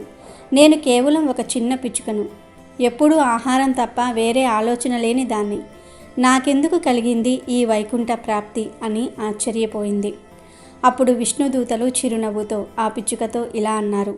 ఓ చిన్నారి పిచ్చుక, నువ్వు తెలియకుండానే అయినా సరే పవిత్రమైన తొలి ఏకాదశి రోజున పూర్తి ఉపవాసం ఉన్నావు. అంతేకాకుండా తెలియకుండానే అయినా విష్ణు నామాన్ని తలుచుకున్నావు. తొలి ఏకాదశి వ్రతాన్ని నిజమైన భక్తితో పట్టుదలతో ఆచరించిన వారికి మాత్రమే లభించే గొప్ప ఫలితం ఇది. నీకు ధర్మం తెలియకపోయినా నీ అజ్ఞానంలో నువ్వు చేసిన నిస్వార్థ త్యాగం, దేవుడి నామం పట్ల నీ అమాయకమైన విశ్వాసం నీకు ఈ మోక్షాన్ని ప్రసాదించాయి అని విష్ణుదూతలు పిచ్చుకతో చెప్పారు. దానికి ఆ పిచ్చుక ఆనందంతో పులకరించిపోయింది. మరోవైపు మృత్యువు అంచున ఉన్న అమరసింహ మహారాజుకు కలలో శ్రీ మహావిష్ణువు దర్శనమిచ్చాడు. విష్ణుమూర్తి రాజుతో ఇలా అన్నారు. అమరసింహ, నీవు చేసిన దాన ధర్మాలు గొప్పవే, కానీ వాటిల్లో కొంత అహంకారం, పేరు ప్రతిష్టలు కావాలనే కోరికలు ఉన్నాయి. ఈ తొలి ఏకాదశి రోజున నీ దగ్గరలో ఉన్న అడవిలో ఒక చిన్న పిచ్చుక తన ఆకలిని సైతం లెక్క చేయకుండా నా నామాన్ని తలుచుకుంటూ ప్రాణాలు వదిలింది. దానికి ధర్మం తెలియదు, దానం తెలియదు, కేవలం నా నామం పలకటం, ఉపవాసం ఉండటం మాత్రమే చేసింది. అది అజ్ఞానంగా చేసిన నిస్వార్థ భక్తి. దానిని చూసి నేనే ఆశ్చర్యపోయాను. అదే అసలైన నిష్కామ కర్మ. నీవు నీ సంపదతో చేసిన దానాల కన్నా ఆ చిన్న పక్షి ఆకలితో చేసిన ఆ నిస్వార్థ ఉపవాసమే నాకు ఎక్కువ ప్రీతిపాత్రమైంది. అహంకారం లేని చిన్న భక్తే నాకు కావాలి అని విష్ణుమూర్తి రాజుతో చెప్పాడు. కల నుండి మేలుకున్న మహారాజుకు తన అహంకారం అర్థమయ్యింది. తనకున్న ధనం, అధికారం కన్నా నిస్వార్థ భక్తి, దయ, కరుణలే గొప్పవని తెలుసుకున్నాడు. తాను చేసిన దానాలలో ప్రచారం కన్నా నిజమైన దయకే విలువ ఇవ్వాలని గ్రహించాడు. అతనిలో అప్పటికప్పుడే మార్పు మొదలైంది. మహారాజు వెంటనే లేచాడు. అప్పటికీ తన జబ్బు తగ్గటమే కాదు, ఆయన అంతకు ముందు ఉన్న దానికంటే ఎక్కువ శక్తిని, ప్రశాంతతను పొందాడు. అప్పటి నుండి అమరసింహ మహారాజు అహంకారాన్ని విడిచిపెట్టి నిస్వార్థంగా ప్రజలకు సేవ చేయటం ప్రారంభించాడు. తనకు కలిగిన సంపదను కేవలం తన గొప్పతనం పెంచుకోవడం కోసం కాకుండా నిజంగా అవసరమైన వారికి సహాయం చేయడానికి ఉపయోగించాడు. ఆయన రాజ్యంలో పేదలందరినీ ఆదుకున్నాడు. అంతేకాదు ఆయన తొలి ఏకాదశి గొప్పతనాన్ని తెలుసుకుని ప్రతి సంవత్సరం తను ఆ వ్రతాన్ని పాటించి రాజ్యంలోని ప్రజలందరూ కూడా తొలి ఏకాదశి వ్రతాన్ని తప్పనిసరిగా పాటించాలని దండోరా వేయించాడు. అలా ఆయన పరిపాలనలో ప్రజలు సుఖ సంతోషాలతో జీవించారు. ఈ కథ ద్వారా మనం తెలుసుకునేది ఏమిటి అంటే, దైవభక్తి అనేది కేవలం ఆడంబరాలలో, గొప్ప దాన ధర్మాలలో మాత్రమే ఉండదు. అది నిస్వార్థతలో, కరుణలో, అజ్ఞానంలో కూడా ఉండే స్వచ్ఛమైన విశ్వాసంలో ఉంటుంది.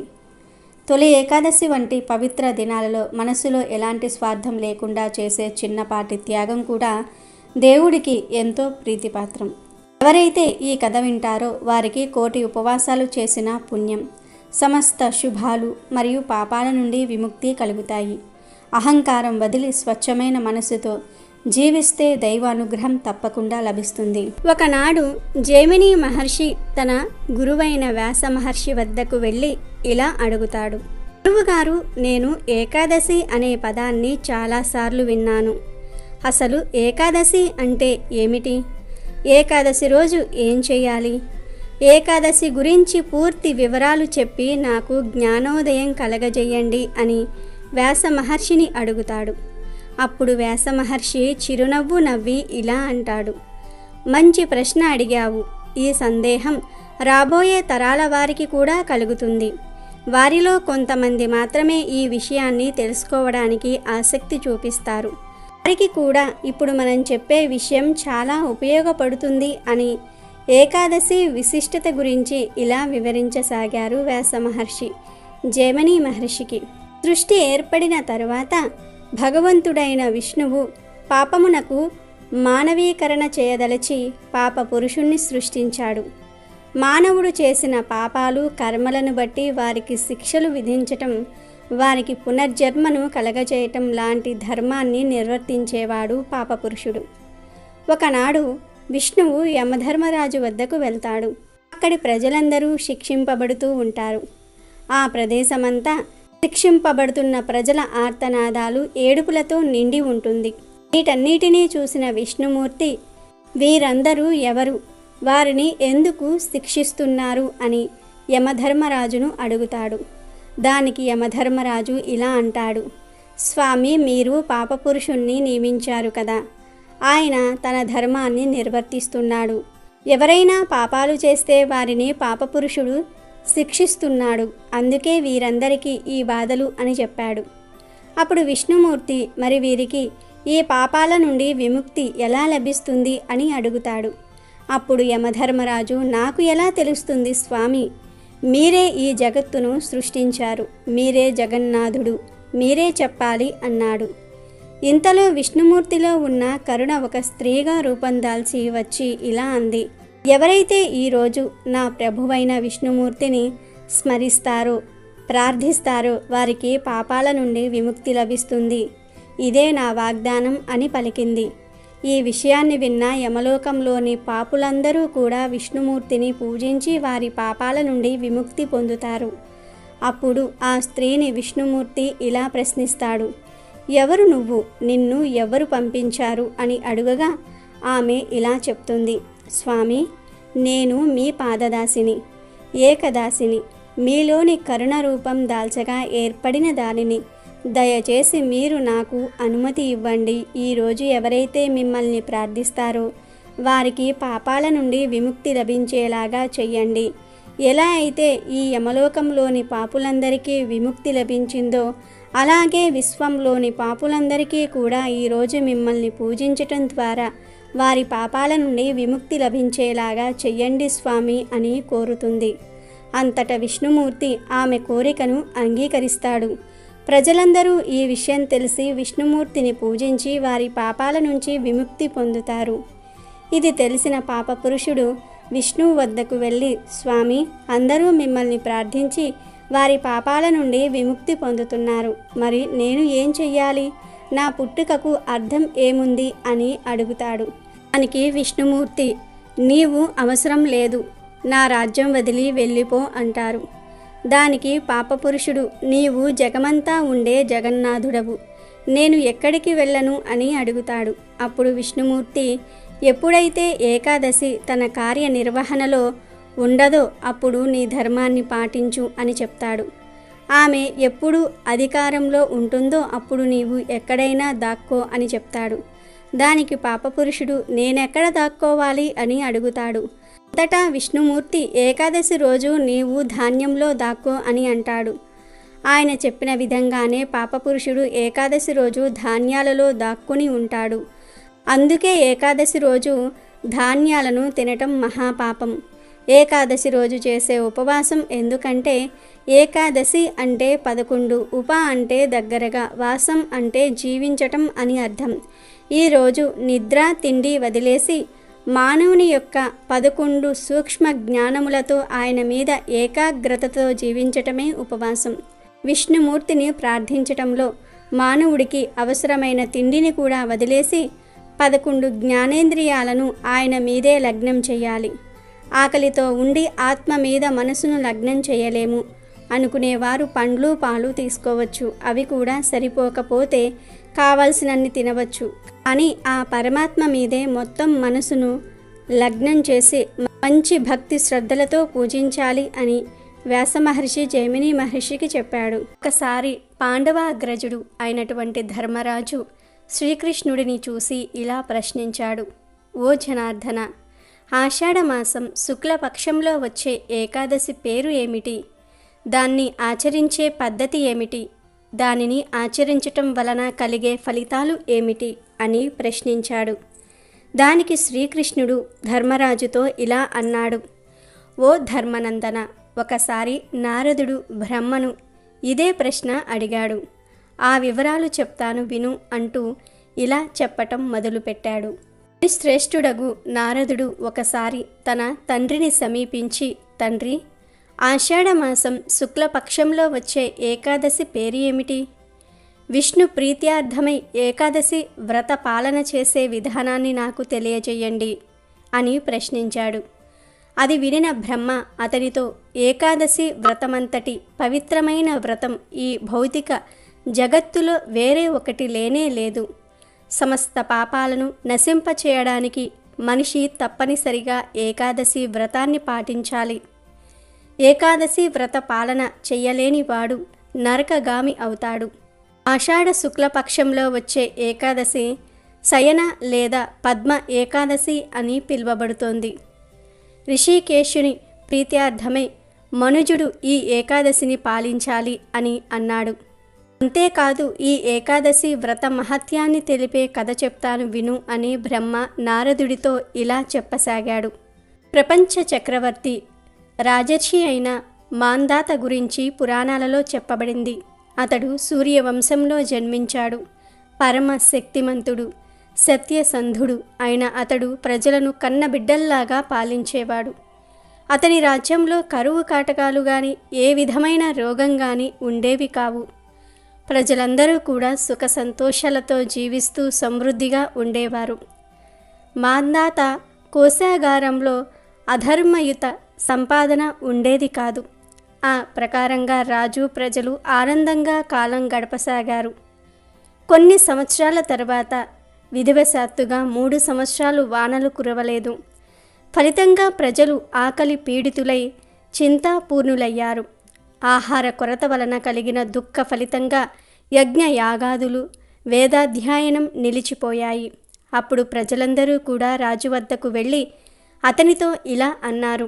రాజా, మేము చెప్పేది విను. శాస్త్రాలలో నారం అంటే జలం అని చెప్పబడింది. ఇక భగవానుడు దానిలో వసించువాడు గనుక నారాయణుడు అయ్యాడు. మేఘరూపంలో అతడు సర్వవ్యాప్తి అయి ఉన్నాడు. వర్షం కురియుటకు అతడొక్కడే కారణుడు. వర్షం వలన ధాన్యం ఉత్పత్తి అవుతుంది. ధాన్యంపై ఆధారపడి జీవులు బ్రతుకుతూ ఉన్నారు. ప్రస్తుతం ఆహార కొరత వలన నీ ప్రజలమగు మేము దిక్కుతిలమై ఉన్నాము. కనుక ఓ రాజోత్తమ, ఈ విపత్కర పరిస్థితికి ఏదో ఒక పరిష్కారాన్ని కనుగొని మాకు తిరిగి శాంతిని సమృద్ధిని ప్రసాదించు అని రాజుతో అన్నారు. ప్రజల మాటలను వినిన రాజు వారితో, మీరు చెప్పినది నిజమే. అన్నం పరబ్రహ్మ స్వరూపమని చెప్పబడింది. జీవులందరూ అన్నం పైన ఆధారపడియే జీవిస్తారు. రాజు చేసిన పాపాల వలనే రాజు, అతని ప్రజలు కష్టాల పాలవుతారని పురాణాలలో చెప్పబడింది.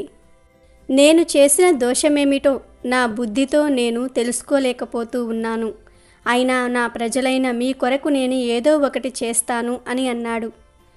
ఈ విధంగా పలికిన మాంధాత ముఖ్య సైన్యాన్ని తీసుకొని వెళ్ళి బ్రహ్మకు నమస్కరించి అరణ్యంలో ప్రవేశించాడు. మాంధాత అరణ్యంలో నిత్యం ఋష్యాశ్రమాలను సందర్శించాడు. అడవిలో తిరుగుతూ ఉన్నప్పుడు అదృష్టవశాత్తుగా అతడు బ్రహ్మ తనయుడైనటువంటి అంగీర ఋషిని కలిశాడు. బ్రహ్మ తేజస్సుతో వెలిగిపోతున్న అంగీర ఋషి తన తేజస్సుతో నలుదిక్కులను ప్రకాశింపచేస్తూ ఉన్నాడు.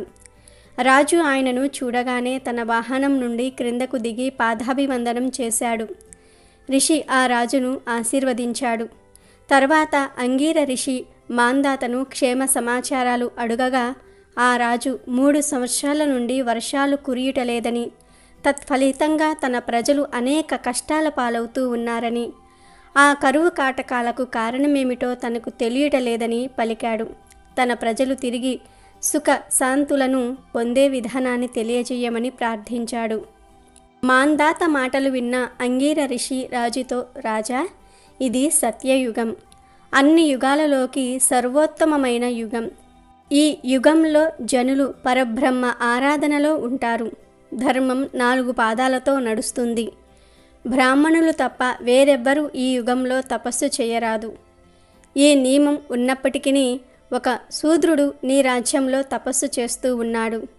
ఈ అధర్మయుత ప్రవర్తన కారణంగానే నీ రాజ్యంలో కరువు సంభవించింది కనుక అతనిని వధించి నీ రాజ్యంలో శాంతి సమృద్ధులను నెలగొల్పుము అని చెప్పాడు. కానీ తపోనిష్ఠుడైన అమాయకుణ్ణి వధించటం తనకు అసాధ్యమని, అందువలన తనకు వేరే సులభ పరిష్కారం తెలుపమని మాంధాతరాజు అంగీర ఋషిని ప్రార్థించాడు. దానికి ఋషి, రాజా, అయితే ఆషాఢ శుక్లపక్షంలో వచ్చే పద్మ ఏకాదశి లేదా దేవశయన ఏకాదశి వ్రతాన్ని నీవు పాటించు. ఆ వ్రత ప్రభావం వలన నీ రాజ్యంలో తప్పకుండా వర్షాలు కురుస్తాయి. ఈ ఏకాదశి మనిషికి సమస్త మంగళాన్ని చేకూర్చి పూర్ణత్వాన్ని ప్రసాదిస్తుంది. పూర్ణత్వ పదంలోని సమస్త అడ్డంకులను అది తొలగిస్తుంది కనుక నీ ప్రజలతో పాటుగా నీవు ఈ ఏకాదశి వ్రతాన్ని పాటించు అని పలికాడు. ఋషి వాక్యాలను వినిన మాంధాత నగరానికి తిరిగి వచ్చి ఆషాఢమాసంలో బంధుమిత్ర పరివార సహితంగా శయన ఏకాదశి వ్రతాన్ని పాటించాడు. ఆ వ్రత ప్రభావం వలన రాజ్యంలో విరివిరిగా వర్షాలు కురిశాయి. నీటి కొరత తీరిపోగానే రాజ్యమంతా కూడా ధాన్య రాశితో నిండిపోయింది. అప్పుడు ఋషికేశుని అనుగ్రహం చేత అందరూ సుఖంగా జీవించారు. కనుక సుఖ సంతోషాలను ముక్తిని ప్రసాదించే ఈ పవిత్రమైన ఏకాదశిని ప్రతి ఒక్కరూ కూడా తప్పకుండా పాటించాలి. ఈ ఏకాదశి మహత్యాన్ని వినేవాడు, చదివేవాడు సమస్త పాప విముక్తుడవుతాడు. ఈ ఏకాదశి విష్ణు శయన ఏకాదశి అని కూడా పిలువబడుతుంది. విష్ణు ప్రీత్యార్థమై భక్తులు దీనిని ఎంతో భక్తి శ్రద్ధలతో పాటిస్తారు. వారు ఇంద్రియ భోగాన్ని గాని ముక్తిని గాని కోరక కేవలం విశుద్ధ భక్తినే కోరుకుంటారు. సుప్రసిద్ధమైన చాతుర్మాస్య వ్రతం ఈ ఏకాదశి నుండే ఆరంభమవుతుంది. శ్రీహరి నిద్రకు ఉపక్రమించే ఈ రోజు నుండి అతడు మేల్కొనే రోజు వరకు భక్తులు భగవల్లీలను వింటూ కీర్తిస్తూ చాతుర్మాస్య వ్రతాన్ని పాటిస్తారు అని బ్రహ్మ నారదుడికి చెప్పినట్లుగా శ్రీకృష్ణుడు ధర్మరాజుకు వివరించాడు. ఇక తొలి ఏకాదశి సందర్భంగా శ్రీకృష్ణుడు గర్భవతి మహిళ కోసం ఎందుకు రిక్షా లాగాడు అని తెలిపే ఈ కథను వింటే చాలు మీ దశ మారిపోతుంది. యమునా నది తీరాన ఉన్న గోకులాపురం అనే పల్లెటూరిలో దేవయ్య అనే ఒక నిరుపేద రిక్షా కార్మికుడు జీవనం సాగిస్తుండేవాడు. అతనికి ఉన్నదల్లా పూట గడవని పేదరికం, కటిక దారిద్ర్యం. ఇంట్లో వయసు పైబడి కంటి చూపు కోల్పోయి పూర్తిగా మంచాన పడ్డ వృద్ధురాలైన తల్లి శాంతమ్మ. ఇక దేవయ్య భార్య జానకి నవమాసాలు నిండిన నిండు గర్భవతి. ఆ పూరి గుడిసెకు ఉన్న ఏకైక ఆశాకిరణం ఆ పరమాత్మ దయ మాత్రమే. ఎన్ని కష్టాలు ఎదురైనా, కడుపులో ఆకలి మండుతున్నా సరే ఆ మురళీధరనిపై జానకికి ఉన్న అపారమైన భక్తి ఏమాత్రం సడలలేదు. దేవుడే తమను ఏదో ఒకరోజు ఈ దారిద్ర్యం నుండి గట్టెక్కిస్తాడని ఆమె ప్రగాఢ నమ్మకం. అలా ఒకరోజు దేవయ్య తల్లి శాంతమ్మ ఏడుస్తూ వణుకుతున్న స్వరంతో కొడుకుని పిలిచి, నాయనా దేవయ్య, ఈ ముసలి ప్రాణం ఎలాగోలా ఈరోజు కాకపోతే రేపైనా పోయినా పర్లేదురా, కానీ నవమాసాలు నిండిన కడుపులో బిడ్డను పెట్టుకుని నీ భార్య జానకి పస్తులుండటం, ఆకలితో అలమటించడం ఈ తల్లి కళ్ళు చూడలేకపోతున్నాయిరా. ఆ నిండు గర్భవతి ఆకలితో నీరసించిపోతుంటే నా కడుపు తరుక్కుపోతుందిరా నాయనా అని కన్నీరు మున్నీరుగా విలపించింది. తల్లి మాటలు విన్న దేవయ్య నిస్సహాయంగా తన కన్నీళ్లు తుడుచుకుంటూ, ఏం చేయనమ్మా, ఉదయం నుండి రాత్రి వరకు కాళ్ళు అరిగేలా ఎండనక వాననక రిక్షా లాగినా ఒక్క కాసు కూడా పుట్టట్లేదమ్మా. ఆ కన్నయ్య మనల్ని ఎందుకు ఇంతలా ఆకలి మంటల్లో వేసి కాలుస్తున్నాడో, ఎందుకింత కఠినంగా పరీక్షిస్తున్నాడో నాకైతే అర్థం కావటం లేదమ్మా అని కుమిలిపోయాడు. వీరి మాటలు వింటూ అక్కడే ఉన్న జానకి ఆకలితో ఉన్న తన కడుపు నిమురుకుంటూ తన భర్తకు ధైర్యం చెప్తూ ఇలా అంటుంది, ఏవండి, దయచేసి ఆ భగవంతుణ్ణి అలా అనకండి. ఆ స్వామి దయ ఉంటే మన కన్నీళ్లు కూడా అమృతమవుతాయి. మనం పస్తులున్నా సరే నా కడుపులో ఉన్న బిడ్డకు ఆ కృష్ణ పరమాత్మ నామమే కడుపు నింపుతుంది. ద్రౌపది మానం కాపాడిన ఆ ఆపద్బాంధవుడి దయ ఎప్పటికైనా మనల్ని కాపాడుతుందండి అని భగవంతునిపై తనకున్న నమ్మకాన్ని చాటుకుంది. అలా మరికొన్ని రోజులు గడిచాయి. కడుపులో పేగులు మాడిపోతున్న భార్య తల్లి ఆకలి తీర్చాలని దేవయ్య ఖాళీ కడుపుతోనే బరువైన రిక్షా లాగడం మొదలుపెట్టాడు. మండుటెండలో కిలోమీటర్ల కొద్దీ ప్రయాణికులతో రిక్షా లాగిన దేవయ్యకు అకస్మాత్తుగా రక్తం వాంతులు అయ్యాయి. ఊపిరితిత్తులు చిక్కిపోయి రక్తపు మడుగులో కుప్పకూలిపోయాడు. ఊళ్ళో ఉన్న నాటు వైద్యుడు వచ్చి పరిస్థితి చూసి చేతులెత్తేశాడు. అమ్మ జానకి ఖాళీ కడుపుతో బరువులు లాగి ఊపిరితిత్తులు పూర్తిగా పగిలిపోయాయి. ఇతను బ్రతకటం చాలా కష్టం. వెంటనే పట్నంలో ఉన్న పెద్ద ఆసుపత్రికి తీసుకువెళ్ళకపోతే ప్రాణాలు గాలిలో కలిసిపోతాయి తల్లి అని ఖరాఖండిగా చెప్పాడు. ఆ మాట విన్నగానే జానకి గుండె పగిలిపోయింది. ఇంట్లో కనీసం పూట గడవడానికే దిక్కులేదు. ఇక పట్నంలోని పెద్ద ఆసుపత్రికి వెళ్లే స్తోమత, డబ్బులు ఎక్కడి నుండి వస్తాయి? పిచ్చిపట్టిన దానిలా ఆ ఊరి చివరన ఉన్న కృష్ణ మందిరానికి పరిగెత్తింది. గుడిలోని స్వామివారి ధ్వజస్తంభం పట్టుకుని కన్నీరు మున్నీరుగా ఏడ్చింది. తన గుండెలు బాదుకుంటూ ఆక్రోశంతో, గోపాల, నా మాంగళ్యం మీద నీకు కొంచెం కూడా జాలి కలగడం లేదా తండ్రి? పుట్టకముందే నా బిడ్డలు అనాథను చేస్తావా? నేను చేసిన పాపమేంటయ్యా? నిన్ను నమ్ముకోవడమే నేను చేసిన నేరమా? నా భర్త ప్రాణాలు నిలబెట్టుకన్నయ్యా, కావాలంటే నా ప్రాణాలు తీసి ఆయనకు పోయవయ్యా ప్రభు అని గుండెలు పగిలేలా రోదించింది. ఆమె రోదన చూసి చలించిపోయిన ఆ ఆలయ పూజారి తన దగ్గరున్న కొద్దిపాటి డబ్బులిచ్చి సరుకులు కొనుక్కోమని పంపాడు. ఆ సరుకులతో మరో 2 రోజులు గడిచాయి. మళ్ళీ ఇంట్లో గింజలేదు. దేవయ్య మంచం మీద చావు బతుకుల మధ్య కొట్టుమిట్టాడుతున్నాడు. తన కళ్ళెదుటే భార్య కన్నతల్లి ఆకలితో అలమటిస్తుంటే అతను చూడలేకపోయాడు. దేవయ్య దగ్గుతూ రక్తం కక్కుతూనే మంచం దిగుతూ, జానకి, నన్ను వదిలే, నా వల్ల కాదు. నా కళ్ళ ముందే నా తల్లి, నా బిడ్డ, నా భార్య ఆకలితో చచ్చిపోతుంటే నేను ఈ మంచం మీద పడుకోలేను. నేను వెళతాను, వెళ్ళి రిక్షా లాగుతాను, లేదంటే మీరు ఆకలితో చనిపోతారు అంటూ కింద పడిపోయాడు. జానకి ఏడుస్తూ భర్తను గుండెలకేసి హత్తుకుని, వద్దండి, నా మీద, పుట్టబోయే మన బిడ్డ మీద ఒట్టు, మీరు లేవద్దు. ప్రాణాలు పోతున్నా మిమ్మల్ని నేను బయటకు పంపను. ఇవాళ ఏకాదశి పవిత్రమైన రోజు. ఆ మురళీకృష్ణుని సాక్షిగా ఇవాళ ఈ రిక్షా నేను తొక్కుతాను. నేను వెళ్ళి డబ్బులు తెస్తాను. మీరు నాకు నా ప్రాణంతో సమానం అని కన్నీళ్లతో వేడుకుంది. తన కుటుంబం ఆకలి తీర్చడానికి నవమాసాలు నిండిన నిండు గర్భవతి అయిన జానకి ఆ పవిత్రమైన ఏకాదశి రోజున రిక్షా పట్టుకుని బస్టాండుకు వెళ్ళింది. వణుకుతున్న కాళ్లతో, నీరసంతో కూడిన గొంతుతో ప్రయాణికుల్ని పిలిచింది. కానీ ఆమె దీనస్థితి, ఆ నిండు గర్భం చూసి ఏ ఒక్కరూ ఆ రిక్షా ఎక్కలేదు. అయ్యో తల్లి, కడుపుతో ఉన్న ఆడదానివి, నిన్ను రిక్షా లాగించి అందులో మేము కూర్చుంటే ఆ దేవుడు కూడా మమ్మల్ని క్షమించడు. మాకు మహాపాపం చుట్టుకుంటుంది. మేము రాము తల్లి అంటూ అందరూ వెళ్ళిపోయారు. జానకి కన్నీళ్లు కారుస్తూ ఆకాశం వైపు చూస్తూ, కన్నయ్య, ఇదెక్కడి ఘోరమైన పరీక్ష తండ్రి. కష్టం చేసి నా కుటుంబాన్ని పోషించుకుంటానన్నా ఎవ్వరూ రాని రాత రాశావా? నా భర్త ప్రాణాలు గాలిలో దీపంలా ఉన్నాయి.